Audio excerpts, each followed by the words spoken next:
Raider Nation, what's going on? It's Friday Happy Hour. I'm Mitchell Renz, host of the Raiders Report. I don't know if y'all can tell, but Jeremy and I, you're going to tell here in probably a few minutes, we're hurting a little bit. We had a company party yesterday at Chat Sports, and I'm going to be real with y'all. I'm going to put on my big boy pants, my drinking pants. We're going to try to get through today. Friday Happy Hour. I'm a little bit hungover, but you know what? I wouldn't rather be hungover with anybody besides the nation. Coming up here, live on today's show, we got the latest Raiders rumors. I saw an article released by The Athletic of just some takeaways that they have from OTAs, minicamps, and we're kind of getting ready into this, go into like the training camp, stall period, 3-4 weeks of nothing going on.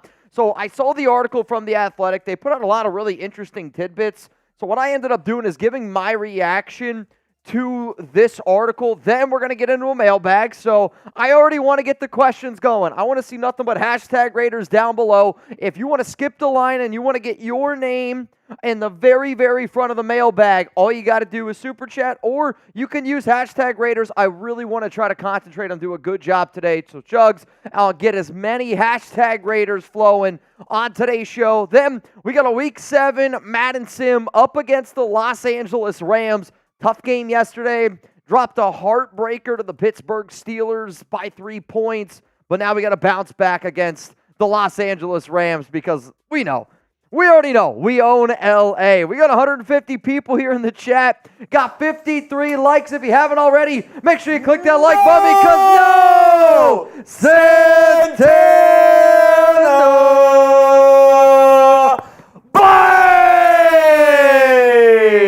You know what? I'm just going to tell you guys this. This will be the loudest show that has ever been on the Raiders Report. I promise you that. You want to tell them what happened? We don't need to. We're getting loud. We're getting rebel. Let's go. Let's go. Let's go here on the Raiders Report. Get it turned up here. Brett didn't like that. Turn me up, Noah. Come on, Noah. Turn me up. Let's go. We've got Punisher, Ed Robbins, Rebel Montana, Dominic, Zalesbo, 93 Navman. Feeling good.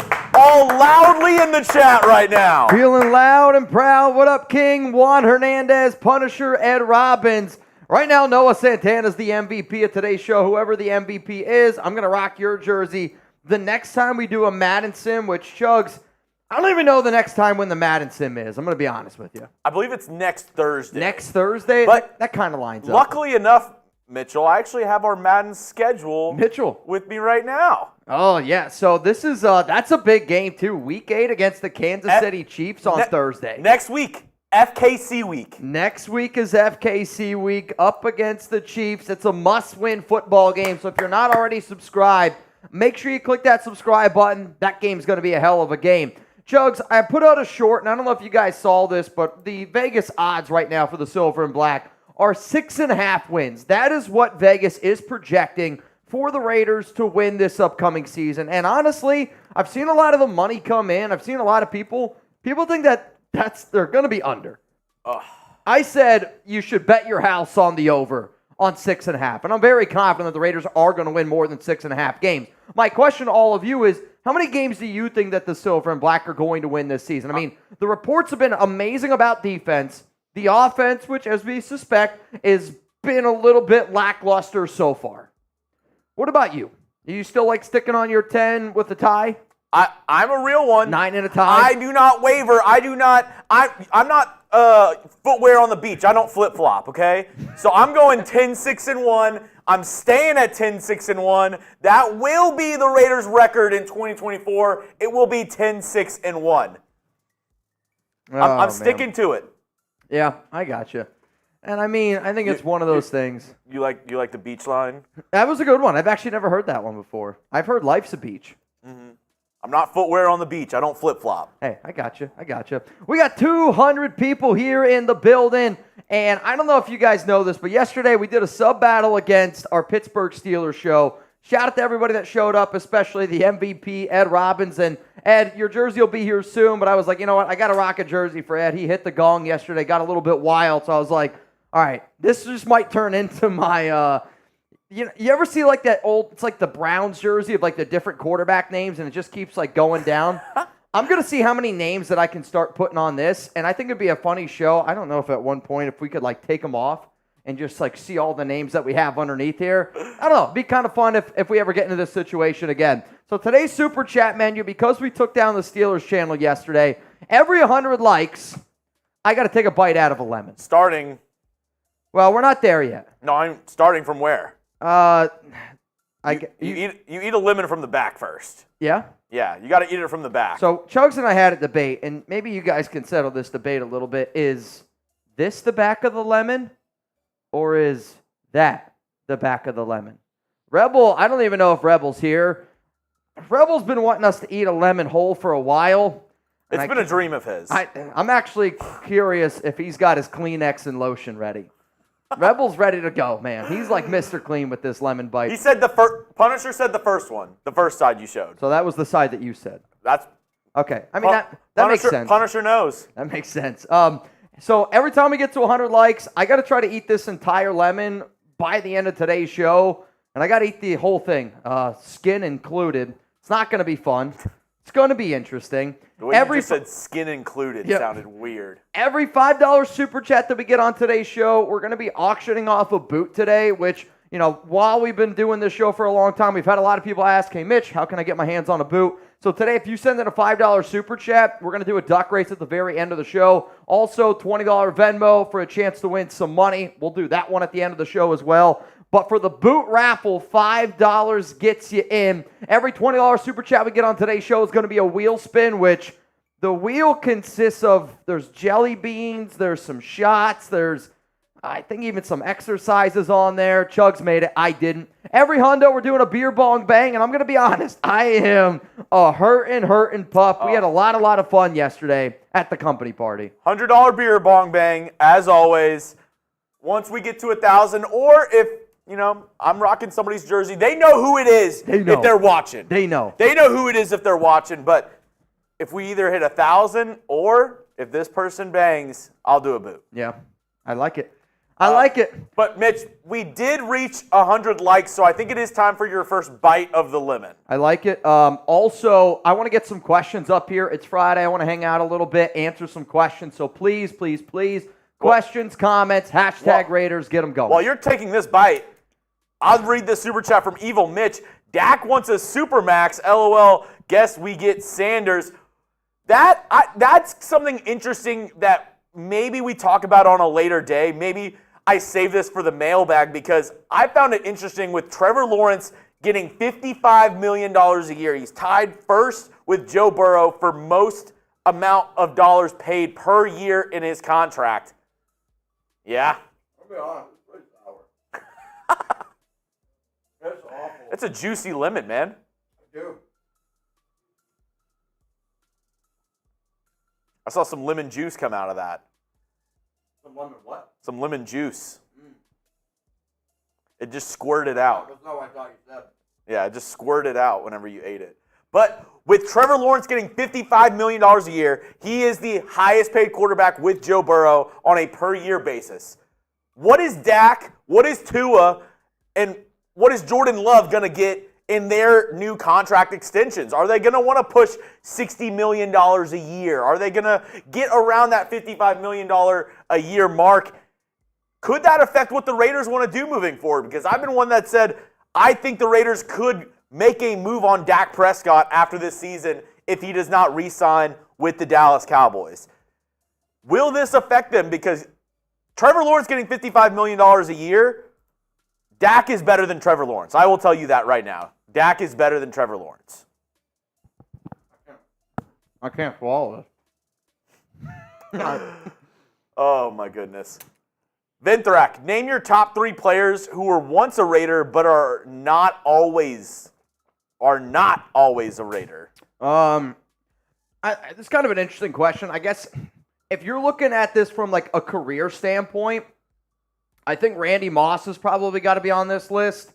Another guy that you could probably throw out there that we don't consider a Raider, at least I know I definitely don't, but he is going to go down as one of the best to ever do it. Antonio Brown, I mean, that's 2 wide receivers right there. Like, I think you almost have to mention them. And then I know one for you. What? Trent Brown. I mean, yeah, You Trent hated Brown. Trent Brown. No, legitimately, I think Trent Brown was the player that I liked the least. Like, I actually think my dislike for Trent Brown is higher than Antonio Brown. And it's right up there with, like, dude, it's up there. You were the most anti-Trent Brown person I knew. He got fat and lazy, and he made $76,000 a snap. There's people that work way too hard in this country. People work way too hard around the world. Josh McDaniels is a great answer. Josh McDaniels is a phenomenal answer. I think those are the top three. My tongue is numb. I'm not. I don't know what's happening right now. I feel like I licked Mr. Clean's butthole. Patrick B. I got your massage, Mitch, about the jersey. Is it a jersey you wear on the show plus wheel spin? That's up to you, Patrick. If you want me to rock a jersey up here, I can. If you want me to send you a jersey, it's totally up to you. You're the one that won it, so you get the pick. All right, every 20, remember, we're going to do a wheel spin here on the Raiders Report. Also, friendly reminder that every $20 Venmo, I guess I'm just getting F today, man. You got to, I would say just get like three, like maybe 2 or 3. Pop them in.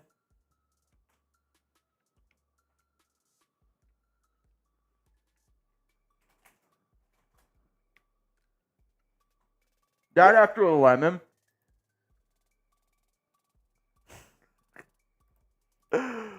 Oh my God. It burns my tongue. The sour. Yeah, like because I ate this, my tongue now is like tingling. It's so sensitive. And because of that, I don't know, powder, whatever the hell is on that. You know what I'm talking about? You're just like, my tongue's so sensitive. That's awful. Adam Martinez, what's up, guys? Been a minute. Raiders need a fresh rookie QB, in my opinion. Unfortunately, sometimes it helps to have a bad record to acquire that QB. Keep up the great work, guys. What do you think about this? I mean, I don't disagree with Adam. I don't really think a lot of people watching the show disagree with Adam. That when you can find that rookie quarterback, and you're a Texans fan, so when you can find that rookie quarterback, you can build and you can do a lot of really great things. Like one of my high hopes for the Raiders is they have so many young players that have the potential to start and can take that next step. If you're a young football team and you have a lot of these young guys on rookie contracts, like you can build a very solid core. The problem with the Raiders is they're not a team that's going to be in a position to get a quarterback high in the draft. Now, I know what the national media thinks. I know what a lot of people out there think, but I don't understand how you can win 8 games last season with Josh McDaniels, and now you're in a better situation. Your quarterback play, there's no way that it can be worse. I mean, the Raiders statistically literally had the worst quarterback room in the NFL. So I just don't think they're going to have the worst quarterback room this year. I think their defense improved. To me, like minimum, if the Raiders win 8 games this season, I'll actually be pretty disappointed in Antonio Pearson and Tom Telesco. So to me, it's not a popular opinion. Dak gets brought up a lot. But if I'm the Raiders and I have a hell of a season and I come away from this year and, you're already seeing reports that the defense is ready to go. The offense is lackluster in a little bit, and the Achilles heel to this offense is going to be the quarterback position. So can you find a QB next offseason? You might have to pay one. Like, it might not be a draft situation. It might be a type of quarterback. And that's what I was saying. This Trevor Lawrence deal really affects the Raiders. Yeah, I mean, the Trevor Lawrence deal's, honestly, it's a bad deal for teams that are still looking for that franchise quarterback because you can't pay a QB like Trevor Lawrence the amount of money they did. And I think the Jags are really going to regret that deal. And I get it. They're betting on the upside. They're betting on their franchise guy. They're trying to make sure that he's their future. But at the same time, paying he's good. He's not top 10. Paying a quarterback that's clearly not a top 10 quarterback, that type of money, that can really hinder your franchise. He's tied first with Joe Burrow, $55 million a year on his extension. I mean, does anybody watching the show right now think Trevor Lawrence is a top 10 quarterback?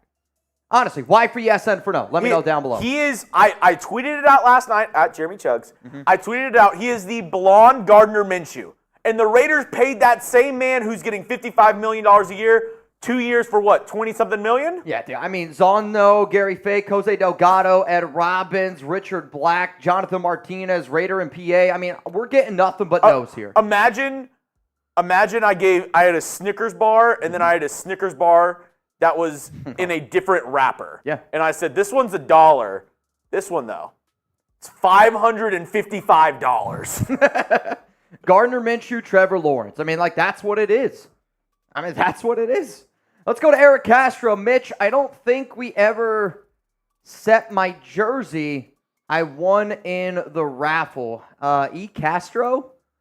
I'm pretty sure that I do have it. I actually think it might be one of the ones that are out there, or I just got a few jerseys in, but at the same time, like, if you said that you have a jersey, I'm going to imagine that we did. I'll just have to double check after the show and just double confirm, but I actually feel like I wore it recently, the E. Castro, because I feel like I did. I don't know if I wore it live. The only one I can think of in my head right now is that Screaming Chicken one because it was so 77. crazy. It was a wild one. Let's go to Evil Mitch. Payback 60. It wasn't Wild Ones. It was Screaming Chickens. Pay Dak $60 million or draft Sanders. That's scary. Here's the thing, man. The more and more I watch Sanders' tape, and then the more and more he's been talking this offseason, his head is so far in the clouds that it scares me. And if his last name wasn't Sanders, I really don't think that we'd even be talking about him going in round one. Like, imagine a quarterback that played college football for a team that won 4 games last season, and you're talking about him going in round one. And the thing that it wouldn't happen. The thing that's concerning with him is that with how his dad talks and how he talks, it's a very me guy. Yeah. And when you bring that type of person as a rookie into a locker room, and you're telling these guys who have been in the NFL for 9 years, it's all about me, this team's all about me. Especially a team like the Raiders that are trying to build a team. And where a team where their motto is, it's all about the shield. Yeah. So when you're saying, oh, it's not about the shield, it's about me, there are going to be some guys who are veterans that are going to have a real problem with that if he's drafted to the Raiders next season. Don't get me wrong, and it can quickly be changed if Sanders goes out there and balls. You can. It's unfortunate, but it's the truth, and the NFL proves that. You can be a shitty human being, but if you're really good at football, they're going to find a way for you. I saw our guy Graf was in the chat earlier. Wasted told me at one point, he said, oh, can't take Caleb Williams. I don't think he's the number one guy because I don't like, his mentality. I don't like this.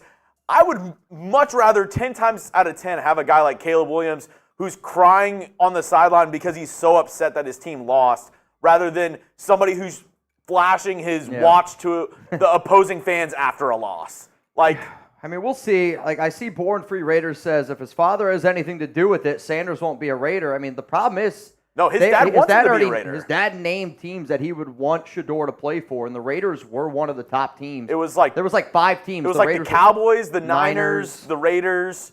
I don't remember the other 2. Those are the only 3 that I remember. Maybe it was the Falcons.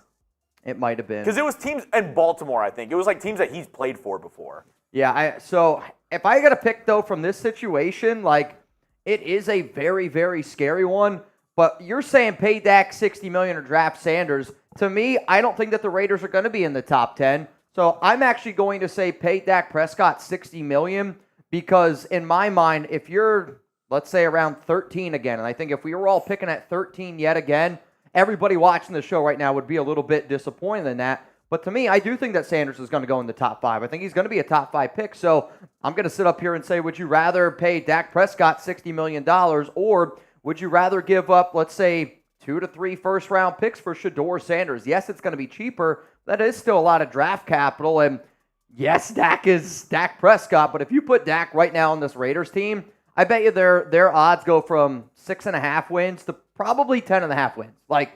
That they go from being a team that not a lot of people think are a playoff caliber team to a playoff team. And can they get to the next step? Dan, I don't know if they can with Dak. But you can joke as much as you want, Dan, but deep in your heart, you would be so happy if Caleb Williams was the Raiders quarterback right now. Everybody would. And I respect the nation. We have a very loyal fan base, no doubt about it. But, at the same time. If I told you right now you could trade Gardner Minshew for Caleb Williams, 100% of the chat would say yes. Yeah, and if you don't, then I don't. Then you don't know ball. Then you don't know ball. No, and I think that that's okay. Where we're rooting for Gardner, we're rooting for Aiden. We just want to have a good quarterback. But the team that we have, and I'm telling you, and I feel like Chugs and I are really good at this. But the reports from OTAs and minicamp is the defense is light years ahead of the offense, and which is what we expected. I really expect this defense to be great. And what I don't want to do is get into a situation where, remember last season where it was like, all right, our defense is playing really good again. If we could just put up 15, 17 points, we might be able to win a football game. Like there were games where we couldn't even put up 14, 17, 20 points to get a win. I just don't want that to happen again. Let's go to my man Patrick B. Black 32 with G. Mac on it, please. My brother-in-law is Raider Nation and loves the Raiders Report. Have a jersey on the show. Will be awesome. All right, done deal. Hell yeah. I got you. So he wants, let me just write this down, number 32, and then he wants G. Mac. Done. Done. Noah Santana, I want the boot. Hashtag Raiders, how much better is our offense if Brock Bowers lives up to the potential this year? I'm talking rookie of the year. If Brock Bowers is rookie of the year, this offense will be moving. Because that means that whoever the quarterback is slinging him the ball. If he wins my rookie of the point year, is he's not going to win rookie of the year. For Brock Bowers to win rookie of the year, I think legitimately he'd have to have probably 100 catches, 1,600 yards, and 10 touchdowns. Yeah. Which that means either A, Devontae Adams got hurt, B, Aiden O'Connell or Gardner Minshew threw for 4,500 yards and 30 touchdowns. Like, again, Bowers is really good, and I'm not knocking Bowers. It's more of just the way that the NFL works. It's Caleb Williams, it's Jaden Daniels, like Drake May. Like those guys, if a rookie quarterback is starting right away, if Caleb Williams goes out and the Bears win 7 games, and then Brock Bowers puts up 800 yards. They're going to give it to Caleb Williams every single day of the week. So for us to live up to our potential, I don't really think I don't want to say it has nothing to do with Brock Bowers.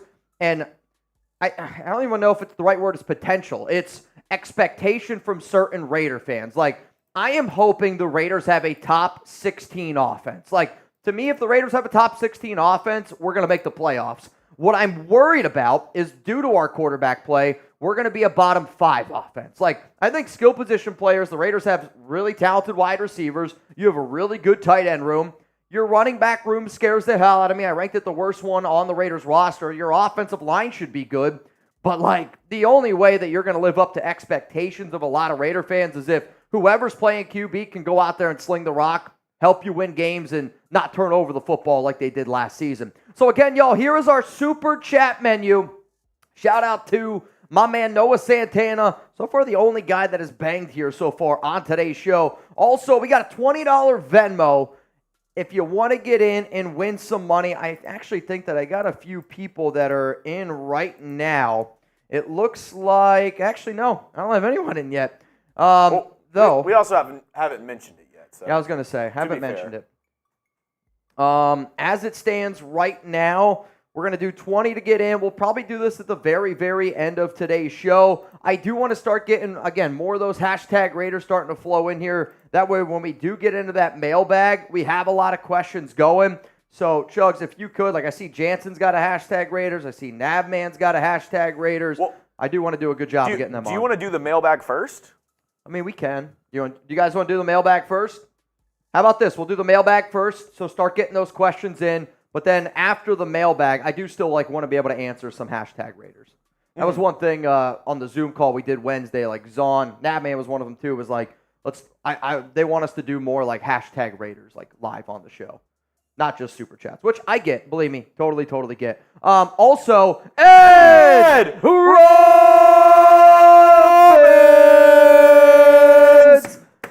bang! Let's go, Ed. Ed Robbins. Also, Chugs, we are 50 likes away from another lemon bite, which, honestly, you guys don't even have to like the video. I wouldn't even be mad at you. I don't even know if I'd be mad at you. Oh, well, I don't know if that one's for you. Which one? The Ed Robbins. Well, is it for you? No. Salami. Well, you know what I realized? It's a boot. Oh. Yeah. I'm I poured up a beer bong, and you said that. I'm like, oh, yeah, maybe it is for Allie. I'm like, I got to do a boot. I got to do a boot for Ed. Ed, that's on me, man. Do we make Mitch eat the lemon right after the boot? If Ed wants it, Ed's been balling out on this show, Ed. So I'll let you make some rules today, man. We also have a Madden Sim coming on later in today's program. This is gonna hurt, man. Let me know your score predictions, and as always, we only have 6 people in for the boot raffle today, so $5 super chat if you want a chance to win our boot that Mitch is actually drinking out of right now. $5 for a chance to win that. But if you also super chat the correct score of today's game, that is a beer bong for either me or Mitch. So whatever, it doesn't, $2, $5, whatever amount that you spend, you get the correct score in the super chat. That's a drink. That's a beer bong for me or Mitch. But I have Luis saying 35-12 Raiders. Billy Davis, 31-17 LV. Salame Mitch.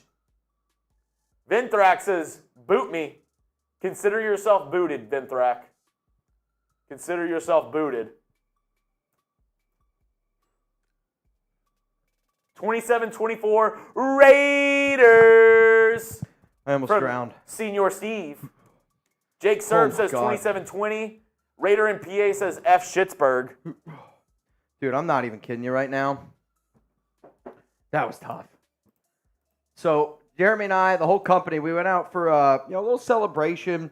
Just like we always try to just go out a few times a year with the company. We just hired some new people here. Wanted to be able to show them around Dallas a little bit, be able to show them one of our favorite spots. Well, we were there at what? I got there a little bit before you.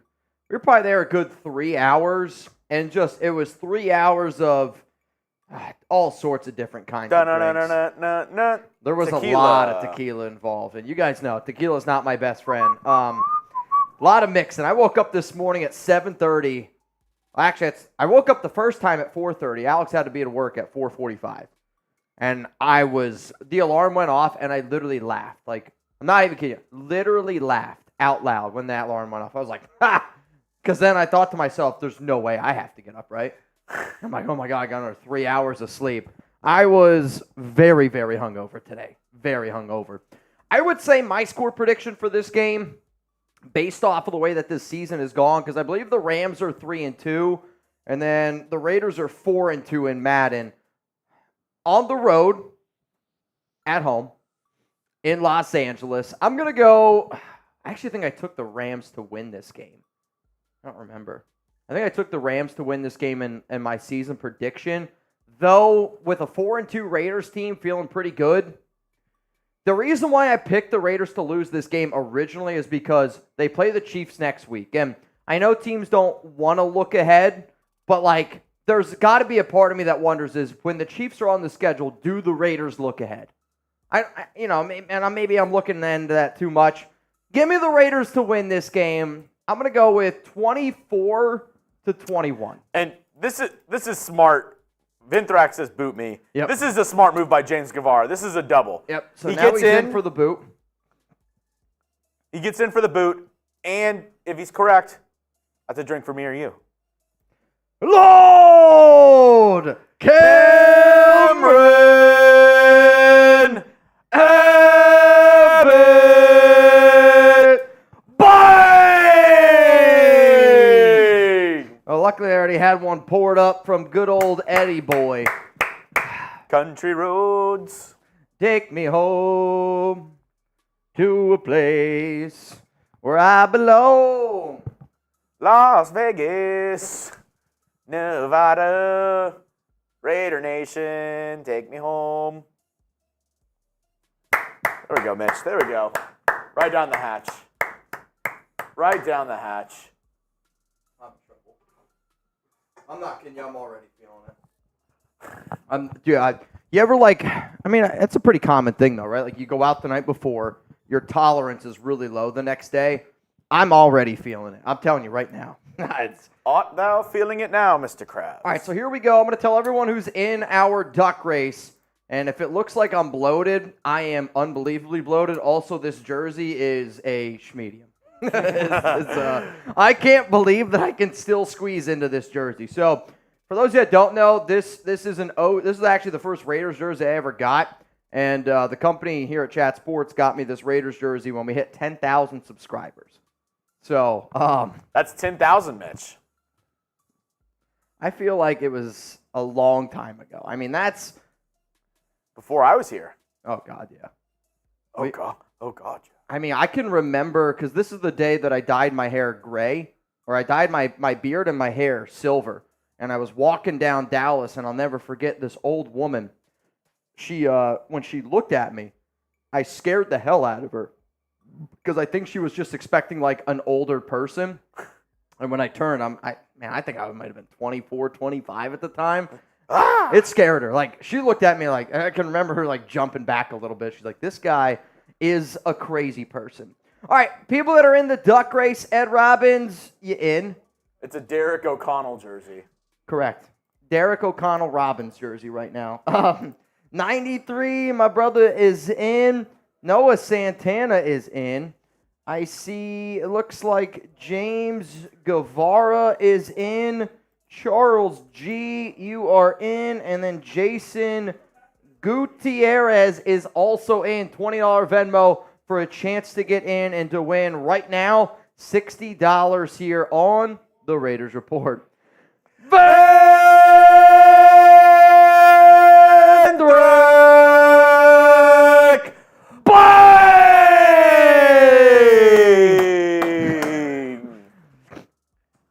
We gotta stop. I already got a slack. Vendrak! Oh my goodness. Vendrak. Can somebody please make us hit the gong today? Please. I will bang this gong louder than you've ever heard anyone bang a gong in your life. Please. Silver and Black Hills gang, which actually... Let's just say we got a noise complaint here at Chat Sports. We like to party. We like to party. Apparently, we're being a little too loud for people who are here half the week. Nobody from our company complained. Yeah. So the way that this floor works here, full transparency, is like, it's us, and there's like, 3 other companies technically on our floor? We're like the only company actually here, though. I'm going to say if there's 100 days, we're here 100 days. Everybody else is, I don't think anybody else is here more than like 60. Yeah. And I mean, we're the biggest group here. There's no doubt about it. But also at the same time, I'm like, at least talk to us about it. At least talk to us about it. Norman Hernandez, you in. Norman Hernandez, you in. Which now brings us... All right, we have a bunch of questions, a bunch of Super Chats coming in. Yep. So let's get into this mailbag. If you haven't already, I'm going to get to the hashtag Raiders as well. Josh, Super Chat as well to get on the show. We're going to start with our mailbag today. I like it. LCA, you in. Reminder, if you want to send in a question and a $5 Super Chat, you also get a chance to win the beer boot that Mitch was just drinking out of a couple minutes ago. Nathan Wolf, Robert Ortiz, you're in. So right now our pot is up to $110, $20 Venmo. And then throughout the entirety of the show, I do really want to try to do a better job, especially in the off season, of answering questions that aren't Super Chat related. So I promise you guys this: we will do a better job going forward. And I've had a few people from Mount Raider more tell me, a few people from the Silver and Black Hills saying like, "Hey guys, can you do some more mailbags? Not everybody can Super Chat." So the way that we're going to start doing shows is we are going to start getting a lot more questions up on screen that say hashtag Raiders. But then when you Super Chat, think of it as like the Disney Fast Pass. You just jump to the front of the line, you get your question on the show. So hopefully that makes sense. And if you like mailbags, give a huge, huge shout out to 93 Navman and Zon, LA Crash Dog, and I feel like I'm forgetting somebody else. Who was the and Wild One? They were aggressive. I'm going to put this up now because I don't think I can put this in the cut. Okay. Get me to boot. Also, what's the difference between a chickpea and a lentil? Nobody pays for a lentil on them.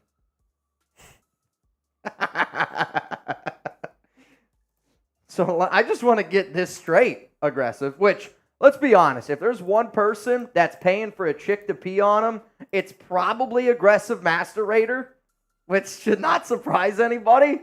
But he also got his score in there, 24-17. Shout out to the aggressive man. And then this one just... What? Oh, man. Lord Cameron Abbott! Bang! Venthrak, I'm looking out my balcony and see you having a drink in your hands, so cheers. Is this real? Is this like, are you guys like, what, FaceTiming? Or is it an honest, like... Is this real life? Imagine you're watching a show, right? Imagine you're watching the Raiders Report, and then you do go out on your balcony, and it's just Venthrak and Lord Cameron Abbott. They're just cheersing each other. They're like, yo, cheers to you, man. I mean, this would be pretty wild. This would be pretty freaking wild right now. Ed, I don't think I'm behind, am I? I feel like I've been keeping up. All right, let's get into today's... I know I owe one, but I am bloated. Can you guys tell how tight this jersey is on me? Oh, it's so tight. It's disgusting. Like I usually wear an undershirt when I wear a jersey.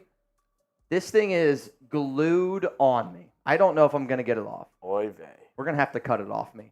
I still owe a beer bong. I'll do that after this mailbag here, Cameron. Coming up right now, we're going to get into some questions, so please, please, please use hashtag Raiders Super Chat. Then we're going to get into the latest Raiders rumors. Then we got a Madden Simulation going down on today's show. I will say it does look like, Lord Cameron Abbott right now is the MVP of today's show with 2 bangs. Whoever the MVP is, reminder, the next time we go live, which is going to be June 20th, Thursday, Chiefs Day. FKC Day. So if you're the MVP, Lord, that means I'm rocking your jersey on that day. Shout out to Ed Robbins, who's been, dude, Ed's been balling out, man. Ed's been wilding out. You ready? Let's go.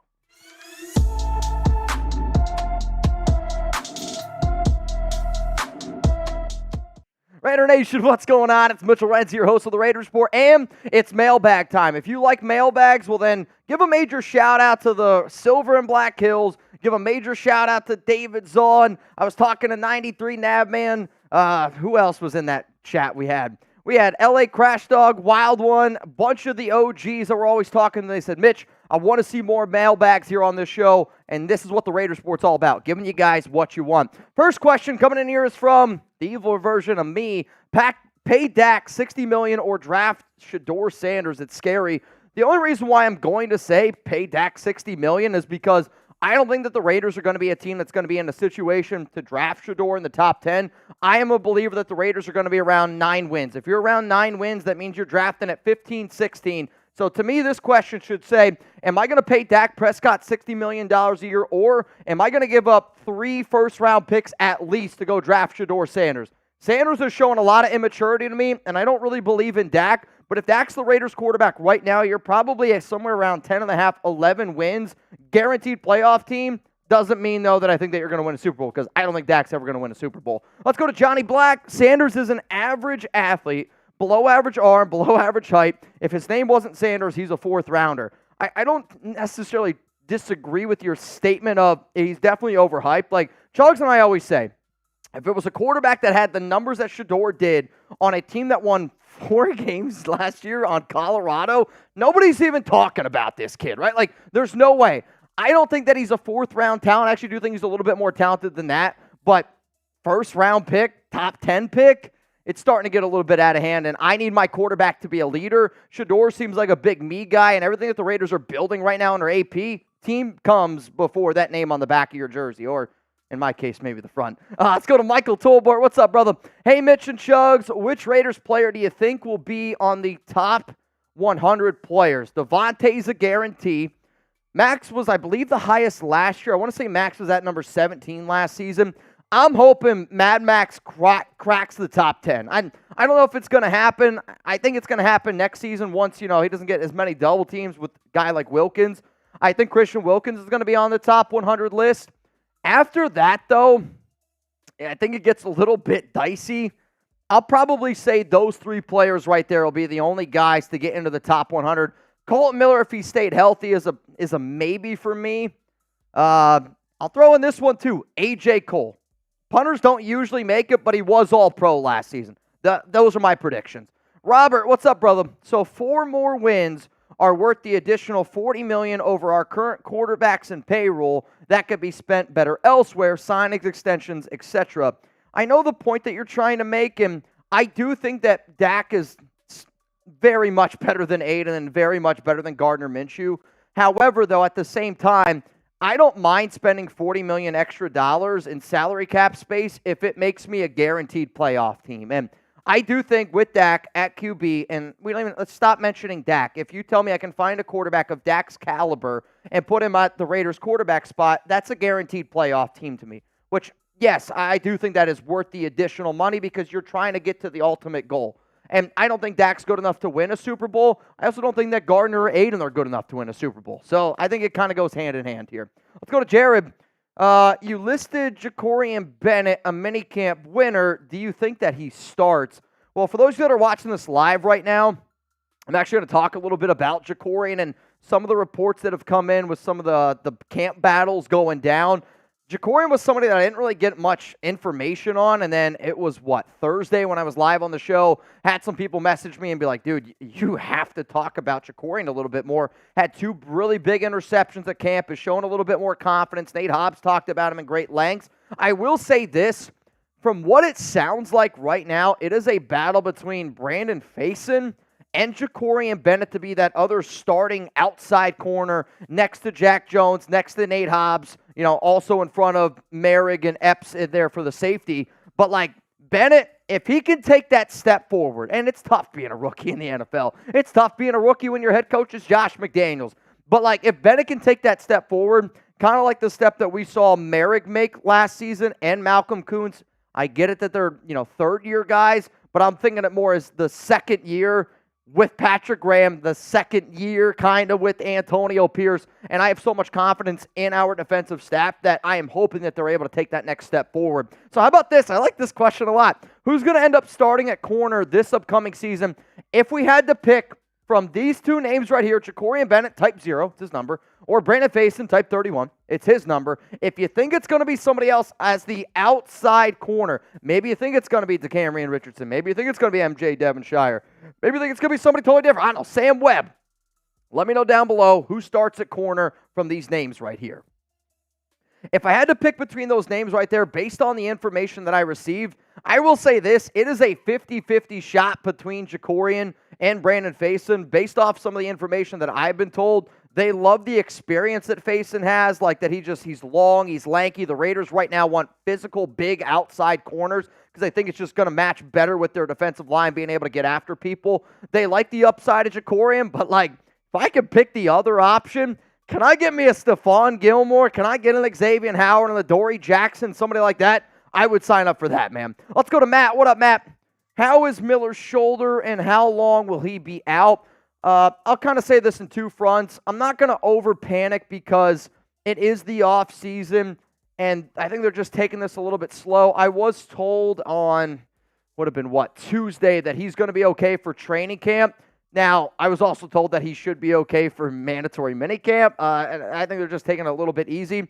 He is the left tackle. There's why there is a little bit of concern, but I'm also very well tied in with Colton and his team. It's been a guy who was in my competitive wing eating contest last season, and I've reached out to his camp multiple times, and I haven't gotten any information, and that's usually information that I am able to get. So that actually worries me the most, that they're not telling me something, because they've been so communicative to me in the past. But I would say my panic level right now on Colt Miller's shoulder is probably a 5 out of 10, and that's just because he's our starting left tackle for the season. If it's July and we're still in this situation, yeah, that number's going up, man. What's up, D-Rock? It's my brother right here. Gonna be at the Week 1 Raiders game in L.A. First game I've been. Me and my son, I'm hyped. Let's go, Raiders. D-Rock, I always say this, and you might not remember the score of the game, but you're always going to remember that memory. And the fact that you're going to be with your son, dude, take so many pictures when you're walking in. I want you to take a picture right when the first touchdown happens. because I can remember my very first touchdown in the black hole in the Coliseum was a rushing touchdown by Josh Jacobs, Monday Night Football against the Denver Broncos. And I can just remember that video and just seeing the entire experience. Again, it was my first experience in the black hole, which, if you've never been in the black hole, you might not get it. And if you've never tailgated in Oakland, you might not get it. But man, oh man, like Vegas, I'm sure is cool. But that experience in Oakland, when that touchdown happened, that reminded me of when I was in 7th grade. I went to a Penn State whiteout game. Zombie Nation, Raiders. Penn State against Illinois. Juice Williams, Rashad Mendenhall. It's all the way back to that time. And those two experiences were the most mind-blowing experience I've ever had, and I'll always remember them, and I hope that you get to experience something like that with your son. That would be really cool, man. If you're looking for wall-to-wall coverage around the Las Vegas Raiders, we're a family here after all. I'm wearing a jersey backwards for my guy, Ed Robbins. He's a real one, and if you're a real one, hit that subscribe button. I don't want you to miss anything going on around the nation. And you know what? We might not do a lot of film breakdown, but I think people watch this show because we create that family atmosphere. We have a commitment to excellence of giving you guys videos every single day. And quite frankly, nobody, I think, builds the relationship that we have. And like the fact that people are part of the Noti Gang, trying to be the very first people to comment on a show, I think exemplifies that we are doing something different here. This is not just a YouTube channel. And I think a lot of people that are watching, especially in the middle of June, are the proof that Raider Nation is family. And shout out to Jaime, Raider, Sucker Free, Cali Raider, and Ron Raspberry. That's my family right there, the Noti Gang. Let's go to Eric Castro. Mitch, let's say Dallas doesn't give Dak a max contract and wants to trade. What are we looking money-wise, and what would we have to give up trade-wise? Well, there's two things here. One is he's going to be a free agent next offseason. Two, he's got a no-trade clause, so he can't really be traded unless he agrees to be traded. But the fact that he's going to be a free agent next offseason, you don't have to trade him. He's going to hit the open market if the Dallas Cowboys don't give him that max contract. What's also very interesting, though, is Micah Parsons wants a new deal. CeeDee Lamb wants a new deal. And I am actually not 100% sure if the Cowboys are going to give Dak the contract that he wants. I also know that Dak said that he doesn't care about money. I'm not necessarily going to believe that. I feel like a lot of players say that type of stuff.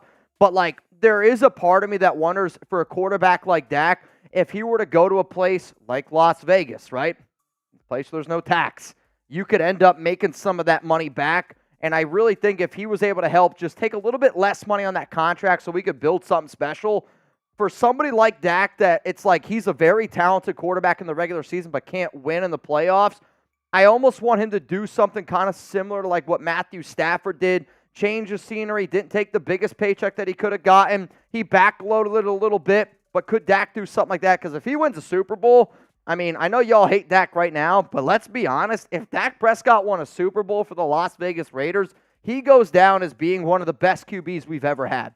And he's way ahead. He wins one playoff game. I'm not kidding you. If Dak Prescott wins one playoff game, not one playoff game with the Raiders, he's instantly better than Derek Carr. It's not even close to me.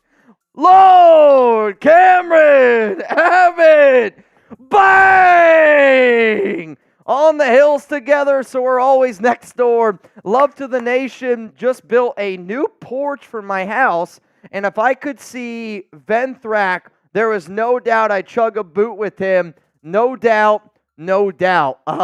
It was funny. Zahn and I were talking the other day about trying to do like a little meet and greet together, because he was telling me that Raider Ron, and I know some of y'all, Ron's been a little bit away. He's been dealing with some stuff, but like Ron and Zahn were like the Bash brothers. Like those two were like the Mighty Ducks kids. You didn't want to F with those two guys. You know what I mean? But like if we can get a little bit of a meet and greet together, I've been told that it's in the works here.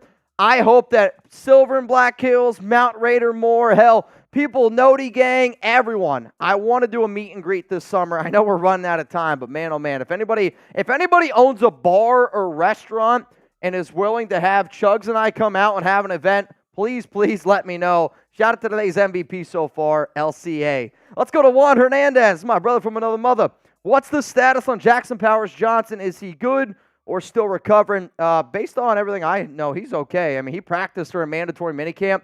He was dealing with a hamstring injury during OTAs. They rested him, but he's good, man. Like he was out there practicing, practiced both days, did a very good job. I heard he was doing a really, really good job in pass protection, which was actually something that I was more interested in, and I went back and watched my winners and losers show that I did the other day, and I was kind of mad at myself for not hitting one of the points that I wanted to make. But when you're dealing with groin, hamstring injury, some of the stuff that he was dealing with last season, and then the hammy this current offseason, how is he going to look in pass protection? Because, when you're dropping back there, you're putting a lot of extra stress on your hammies. And coaches, James Craig, Raiders offensive line coach, he said that he was very impressed with him. And I'm okay. If he's healthy, if he's going out there doing his thing, I still want to know what he looks like in full pads, like breakdown and training camp.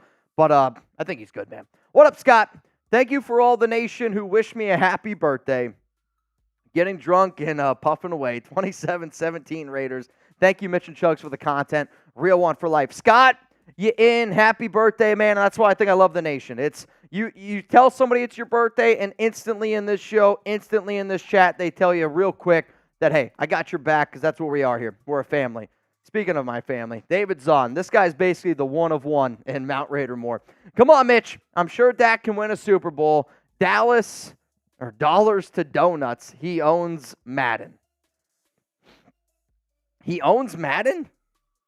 The game? I mean, I was going to say, you don't own Madden. Like, I'm talking John Madden. No. The game? Maybe. But I'll tell you this. I would love to see how many Raider fans think Dak could win a Super Bowl if he was with us. I already know the answer. Yoda, 23-21. Raiders are going to get the win again. Some of y'all might not know what we're talking about score-wise here. I'm live on the Raiders Report on Friday, and all of these questions and score predictions are based on our Madden simulation. I should throw that out there. Why did the polar bear bail on his wedding? This one's pretty good. He got cold feet. I got it. There's a few grins out there. What's funny is today our chat sports studio there's a lot of hungover people out there. there's a lot of hungover people out there, and I don't blame them. What up, Raider X Moss? You said Trey Tucker was a player you thought could be traded.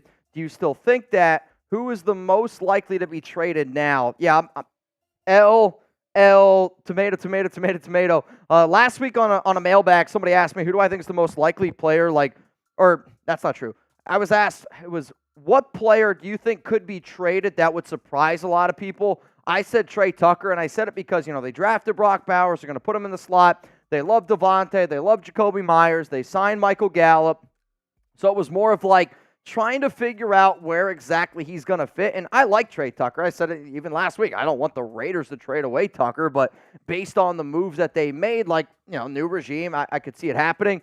Then Antonio Pierce goes up to the podium on, what was it? It was Thursday, and he's just hyping up Trey Tucker left and right. I mean, there's no way AP, the man that he is going to say stuff that he did about Trey, giving him the flowers, and then trade him. So, Tucker's going to get involved. I don't know how it's going to happen.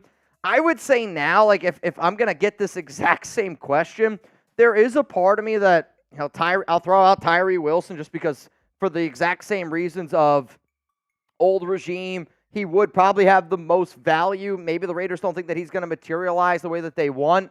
The other name I'll throw out there is Matthew Butler. Matthew Butler continues to not practice. He was a 5th-round pick back in, 2022, so old regime still. I don't know what the hell you'd get for Matthew Butler. I don't think any team would, to be honest, would trade for him, but you got to look for players that might end up getting cut, and if you're the silver and black and you go, hey, I'll take a 7th-round pick in 2026. If a team offered the Raiders a 7th-round pick in 2026 for Matthew Butler, I think they would take it at this point. If you enjoyed this show, well then, hey, check out all the videos that we do this entire month. Now, for those of you watching live, there's not going to be anything right here. But for those of you not watching this live and see this mailbag on a later date, every single video that I made this month, so I'm talking OTAs, free agency, minicamp news stuff, we're all busy in life, right?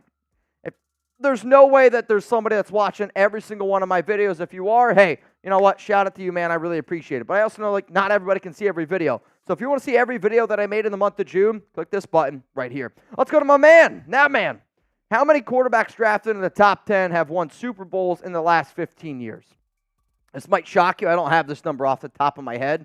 But I don't know, dude. In the last 15 years, Patrick Mahomes is on that list. I'm sure there's probably not that many, to be frank, but where was he? 13, yeah. What am I saying? Who the hell was 10 that year? Why is 10's just Deshaun? See, here's the thing. I'm going to say, actually, I don't know. But I'll also say that I do think now, and you're going to start seeing this, because even in the last 15 years of football, it's so much different now compared to just 15 years ago. And the reason is it's just getting softer and softer and softer, right? Like you look at a lot of the teams that are competing every single year for a Super Bowl, they have that star quarterback. Why? The NFL protects them, the refs protect them, and then it's a pass-happy league. You can't hit people the way that you can now. So I hear your point. I respect it. It is still a team sport, but like there are still teams that are time and time again getting to the playoffs, winning really, really big games, and they have these young quarterbacks. Noah, I would love to go to a meat and drink. I just hope I remember the day. Special dish, cheese with, you guessed it, salami. Salami. Noah, I will say this. I can't guarantee that Allie's going to be able to join the Raiders Report today, and I say this because I hope that you respect this. Because I know this. If the Raiders had an opportunity today to win the Super Bowl, no disrespect to you, I'm not showing up to any other stream. I'm getting ready for my own game. And, we're filming this on Friday. The Celtics might be champions tonight, and she's getting ready for her show. I'm just saying, if you're a fan of what we do here at Chat Sports, you go tune in to Celtics Live tonight. I think it's going to be rocking because I think they're going to freaking do it, man. What's up, Rich? Can a minimum contract DC win us a Super Bowl with this D-line, offensive line, these weapons, and let's say 2025, 2026 after Saints let them go? I'm over DC too. Just a question, thoughts. So you're telling me if I can get Derek Carr at $1.2 million, basically what I could have gotten Russell Wilson. I will say this, I would rather have Russell Wilson than Derek Carr at my quarterback spot. Like, might be an unpopular opinion for the nation. I think outside of Raider fans, that's not an unpopular opinion. But, like, I'm going to say no. Like, I don't think that Derek is ever going to win a Super Bowl. And, it's tough to say that because I used to always talk about DC. Hell, I still talk about Derek, right? He hasn't been on the team for a whole year. We're still talking about him. But, like, I do subscribe to the idea of if you're not a leader of men, and the biggest reason why I was totally against Josh McDaniels was because he might be a good OC. Doesn't make him a good head coach. I think Derek Carr is a phenomenal human being. Based off the players that I've talked to on that team, they've told me he's one of the nicest guys, and I believe he's probably one of the nicest guys. But in the huddle, when it really, really matters the most, are you going to be able to look at Derek Carr in the biggest situations, the biggest games, and say, like, that's a guy that I can rely on to get me to that next step? I think if the Raiders had a QB like Derek Carr, I think you're going to be in a situation very similar, like you're hoping to be in a situation like the 49ers have been in, where they have this unbelievable team, offense, defense. Their quarterback's been, that kind of like Achilles heel. Now, they found something special with Brock Purdy, but, like, I would take Brock Purdy right now over Derek Carr. Like, I wouldn't even think about it. Like, I would say you're probably in a situation where you're really good AFC team, but I just don't know if you're going to be able to get over the hump to be able to beat teams. And, like, you guys know how much I'm not really for Aiden O'Connell. I think I'd rather have Aiden O'Connell as my quarterback going up against the Kansas City Chiefs than Derek Carr. Let's go to Chevy Head. Calais Campbell signed with Miami. Is there another D-line guy that we could sign? So I did a video probably 10 days ago. And again, if you want to check out those June videos, please go check them out. But I talked about some defensive tackle talents. Now, one of my guys, you guys on IG, he's known as Scout. On Twitter, he's known as Tristan. I think he's one of the best dudes. He's one of my good friends, Raiders content creators-wise. But, like, he said that he thought that the Raiders could sign a nose tackle, and it's been something that I've discussed on the show before. However, I said it's Calais Campbell, and then after that, it gets a little bit, it's like, I don't really know how much this guy can help. Some other names I'll throw out there, Linval Joseph, because of his connection with Tom Telesco. Mike Purcell's got some ties with some AFC West experience. But again, like, those guys are, they're signings that's a lesser value than John Jenkins, right? Like, you're not going to find a defensive tackle like Calais Campbell anymore. If you are looking for somebody on the defensive line, it's not a DT of, like, I'll call it that caliber. I would say Emmanuel Ogba, Yannick Ngakoue would be the other names that I'd keep in mind. What up, Gaines? fellow Raider Nation, I like AOC, but not enough to participate in this cult that's forming similar to what's formed around DC. Let's not forget it. Commitment to excellence, not mediocrity. I think you're bringing up a really good point here, Gaines. I'm not going to disagree with you. I don't like to use the word cult because I think that has a negative connotation to it. I look at the Nation as being passionate fans, right? And it's why I am a Raider fan, because of how passionate it is. But I do agree. I call it beer goggles, right? Like the beer goggles were on for Derek Carr. The beer goggles are on for Aiden O'Connell. And it's because you're hoping that he can turn into something that, quite frankly, just isn't very realistic. And, I think it just comes from people who maybe don't know a lot about football, having a message and trying to convey that message. And not everybody's going to like what we say here, but I feel like we've been very spot on with a lot of the predictions that we've made. Have we been wrong? Of course we've been wrong. We make more videos than anybody out there. I've been wrong a lot. But I do think when it comes down to certain things like the big decisions, people hated us for not liking Josh McDaniels. But I was like, I don't see how you could possibly like Josh McDaniels. Aiden is a great, great human being.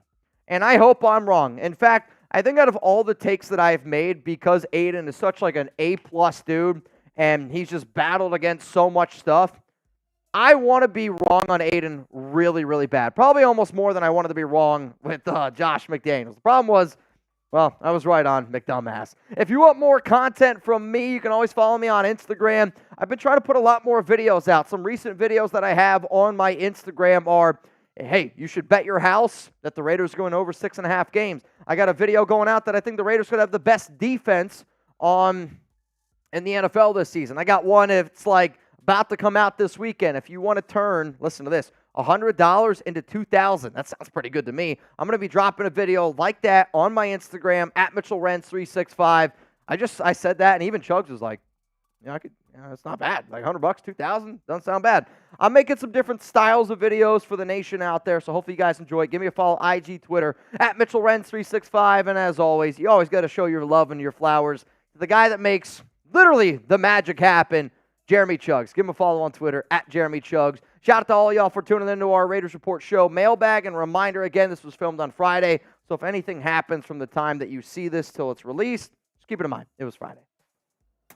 What's up, Gunny? I had an early shit today and was actually in the Noti gang. I know. From the Silver and Black Hills, Semper Fi. What's up, Gunny? L.A. freaking crash dog. Yeah, I've been noticing. You've been here a little bit earlier. I'll also say this.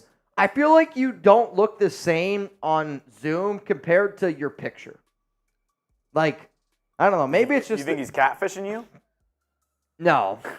I guess I can't really see the picture well, and you look like you got sunglasses on. Rebel does have a message for you in the chat. Rebel, what's up, man? Take a bite of All right. The question is, do I keep going from this side, or do I go from that side? No, you keep on going from the same side. That's the wrong answer. All right. Every 100 likes, I'm taking a bite of the lemon. Which we have 300 people watching. Another bite. He said he was going to try to get it down in 3. That's not going to happen. There's no way. Did you take the sticker off? I'll be honest, I don't know. It's not on here anymore, but I don't remember. Go back, check the film. I don't know if it had a sticker. Did it? I don't know. We got to go back and check the film because now I'm freaking out. It's like gum. Doesn't it like stay in your stomach for like 5 years or something? I think gum, if you eat gum, they say it takes 7 years to pass through, which I just don't know how that's possible. You know what I mean? Like, I'm still waiting for me to shit out gum that I ate in college. No, it's not true. Wow, I'm way past college days now. Yeah, you're way past. Christ. You done shit out that gum. Yeah, that's gone, dude. That's way, way gone. Yeah, that's wild. I thought I was in college 7 years ago. No. Nope. All right. Let's get this lemon. All right, relax, everyone. Everyone, this lemon. You want a bite of the lemon? I'm good. Yeah.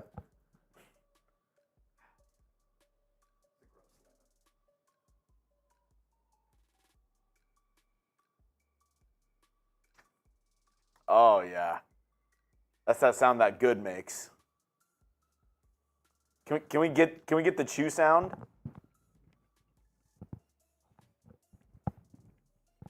Yep. I feel like I just saw a video because my biggest pet peeve is hearing people chew, which I don't sit at the right table here at Chat Sports. But hearing people chew is like my biggest pet peeve. Hearing Chuck chew, I love it. Like when Chuck chews, he's like just chewing with his mouth open, cutest thing in the world.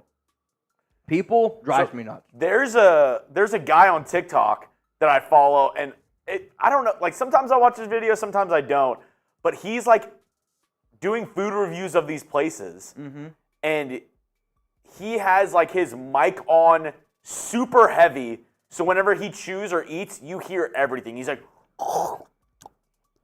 Nope. I'll show you him after this. Nope.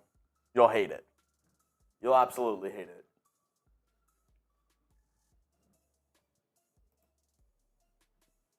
Oh, yeah. There we go. Also, $5 to get in our boot raffle for today, which maybe I should text Taino, because he's always asking me about the boot raffle. Just put him in it. Put him in it. I got it. I got Taino's. I got Taino's share. He's done a lot of. He gave us a freaking belt. Yeah. He's in. He's good. Which, again, Taino, if you're watching the show, man, I was talking about you this past weekend at my buddy's bachelor party. They're like my one friend, big wrestling guy, big wrestling guy, and I was like, dude, I was like trying to explain to people like what we do, and you know, it's a weird job to explain to somebody that's maybe not like very like I don't know what's the word I'm looking for? Tech savvy. Tech savvy. That's probably the easier way to say it. And my mouth right now, after eating that lemon, it gets like dry. Like I don't know how to explain it. It's not easy. He's not very tech savvy. Anyway, trying to explain what we do, and I was like, "Oh, dude, one of the ways that you would understand like how crazy our show is at times, and how much like people just like rock with us. You know what I mean? Like, I know a lot of y'all have never met Chugs and I, but I mean this to the end of the world and back. Like, you guys are like our family. I talk about y'all a lot. So I'm at my bachelor party, and I go, some Raider fan bought us this WWE belt, and I don't really think that they understood the belt. So I showed the video, and I was like, guys, like this is like real metal. I showed them like how much it was, and they're like, somebody sent you that? I'm like, yes. And my one friend was like, it was kind of like the moment when, honestly, what it kind of reminded me of, I was working down here in Chat Sports for 3 years, busting my hump. And I told my family that we hired a guy, his name's Chase now, he runs our 49ers show. Chas Senor. But Chase was he was an on-air guy for WNEP, which is like the big news station near me. And I can remember telling my grandmother, like, yo, we hired Chase Sr., he's going to come down here working for Chat Sports. And she's like, why would he do that? Like, she was just like baffled by the idea. Wait, he's leaving WNEP to work for you guys? And I'm like, yeah, like we're Chat Sports is growing, and that was like the same thing. My friend was always like, oh, you make Raiders videos, like that's really cool. Oh wait, he bought you a WWE belt? Yeah, you've made it. Like you guys are doing the right things. Today, National Cucumber Day. Chug said that he would eat a cucumber in one bite. Do you like cucumbers? I'm very hit and miss on them. I love cucumbers. Pause. No, but cucumber water's really good. I love tzatziki. Yeah, love it. I'm saying like, just if I had to eat a cucumber raw. Well, I don't think anybody just eats it by itself like that. It's like. See, that means you don't like it then.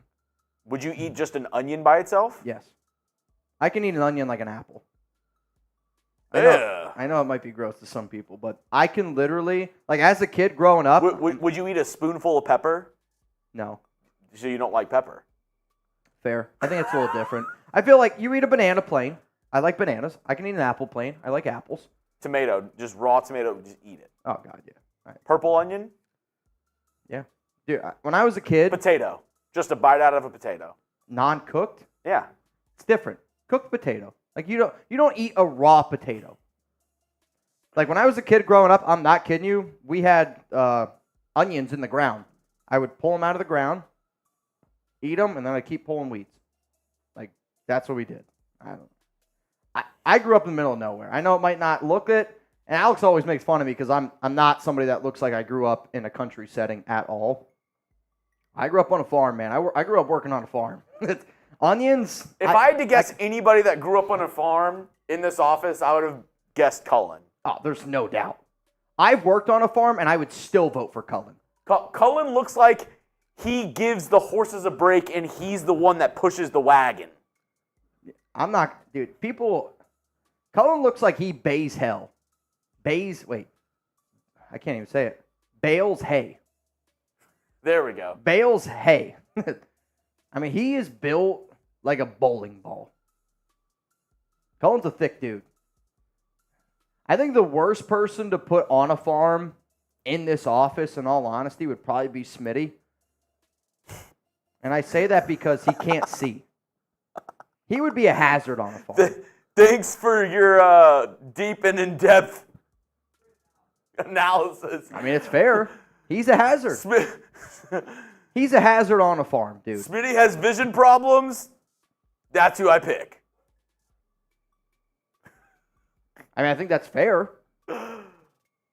Somebody who is legally blind. Rustin Long, I am so excited about this season. Can't wait to see our team in action. Raider Nation for life. Real one for life.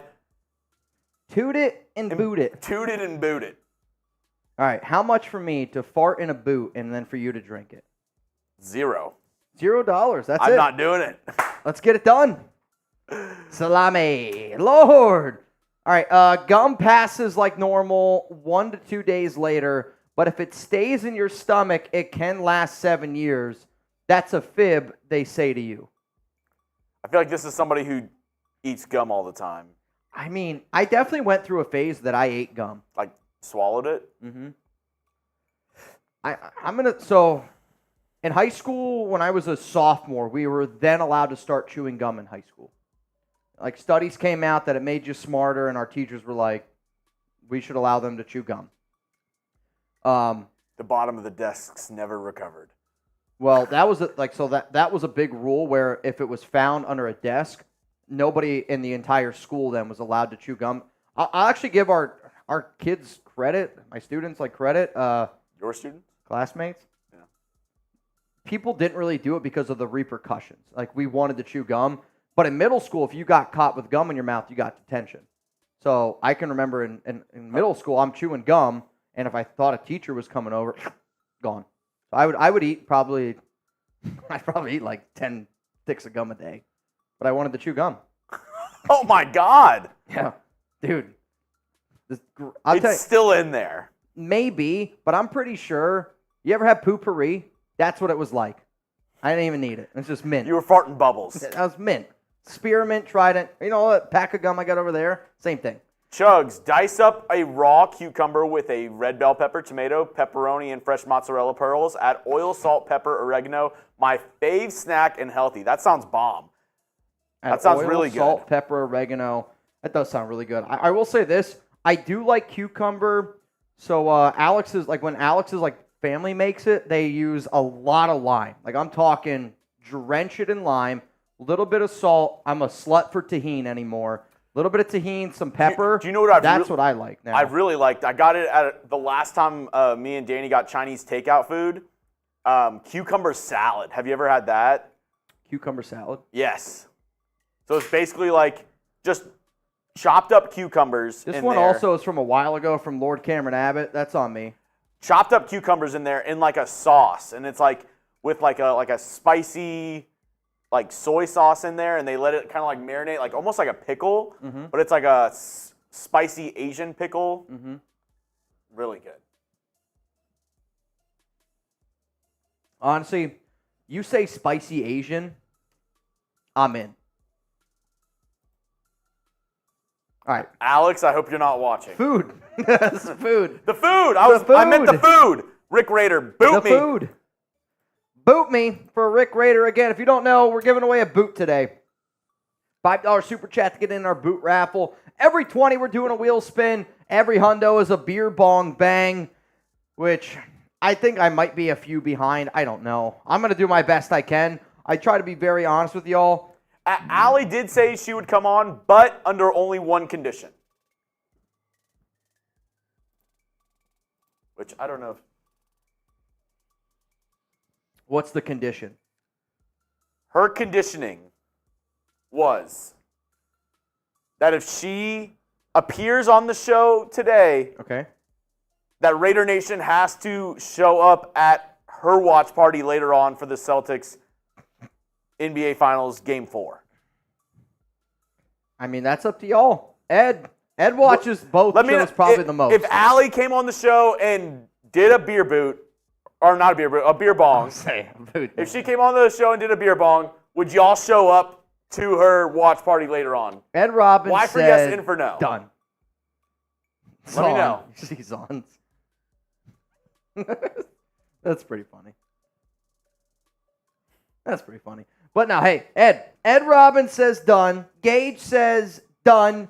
Rustin Long, done and done. I will say there's a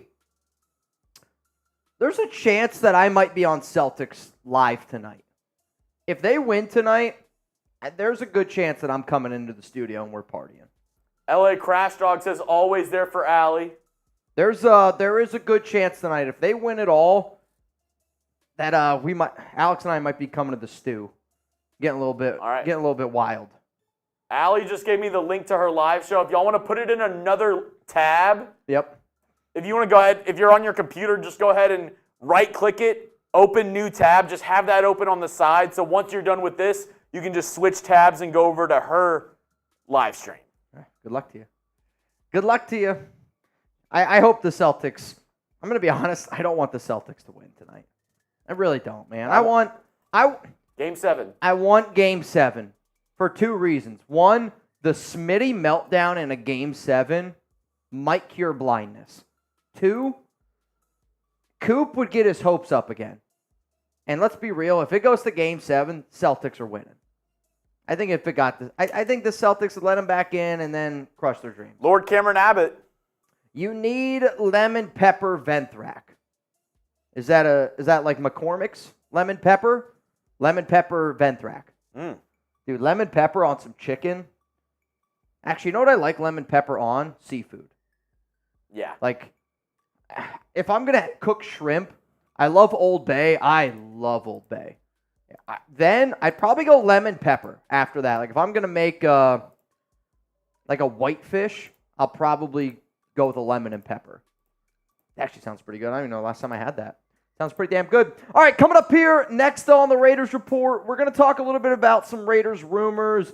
Tashawn Reed, somebody who had the opportunity to meet down when we were there for the Super Bowl. Really nice guy. To be honest, probably one of the only beat reporters that's been kind to me over the past few years that we've done this. So I was happy I was able to link up with Tashawn. Really good dude. If you guys haven't already, go check out all of the stuff he does for The Athletic. But he released an article about some of his biggest takeaways, some of the biggest takeaways that they have just over offseason, OTAs, minicamp.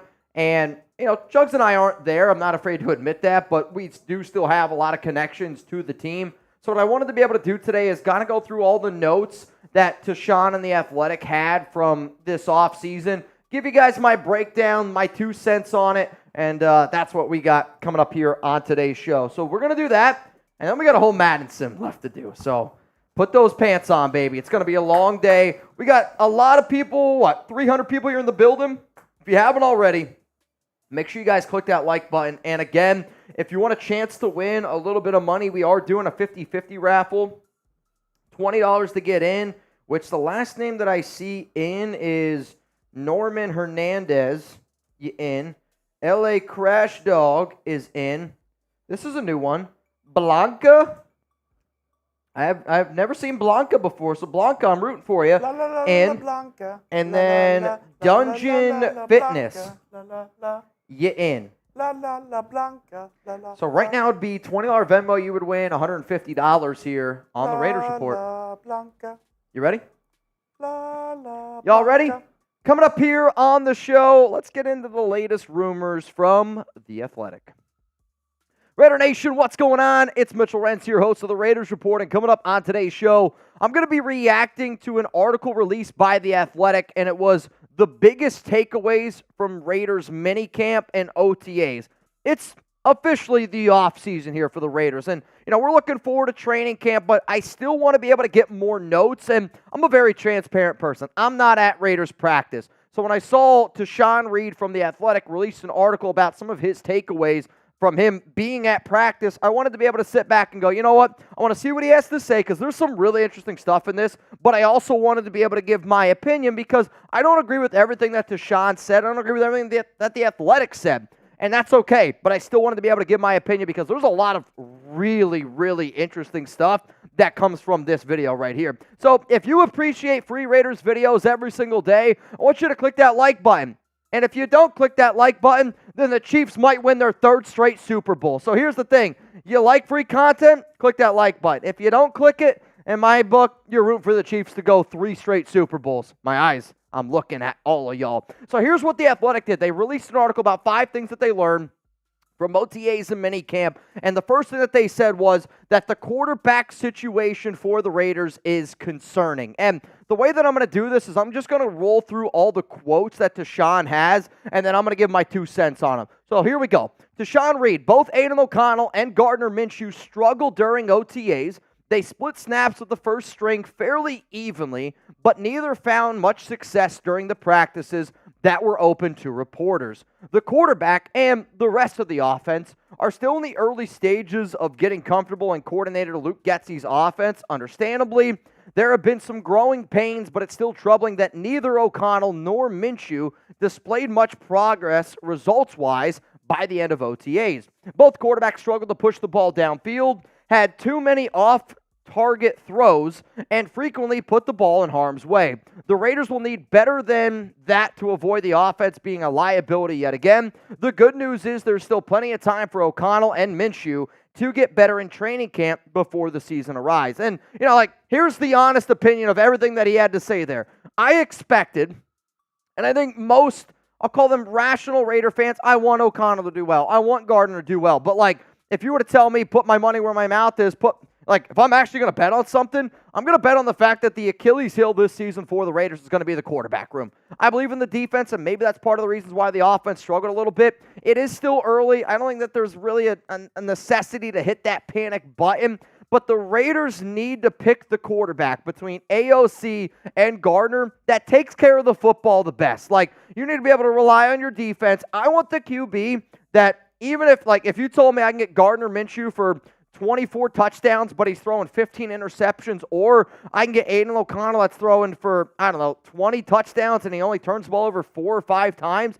I'm going with AOC every day of the week. The Raiders aren't going to win games because of their quarterback play, but you need to be able to find the QB that doesn't make you lose games.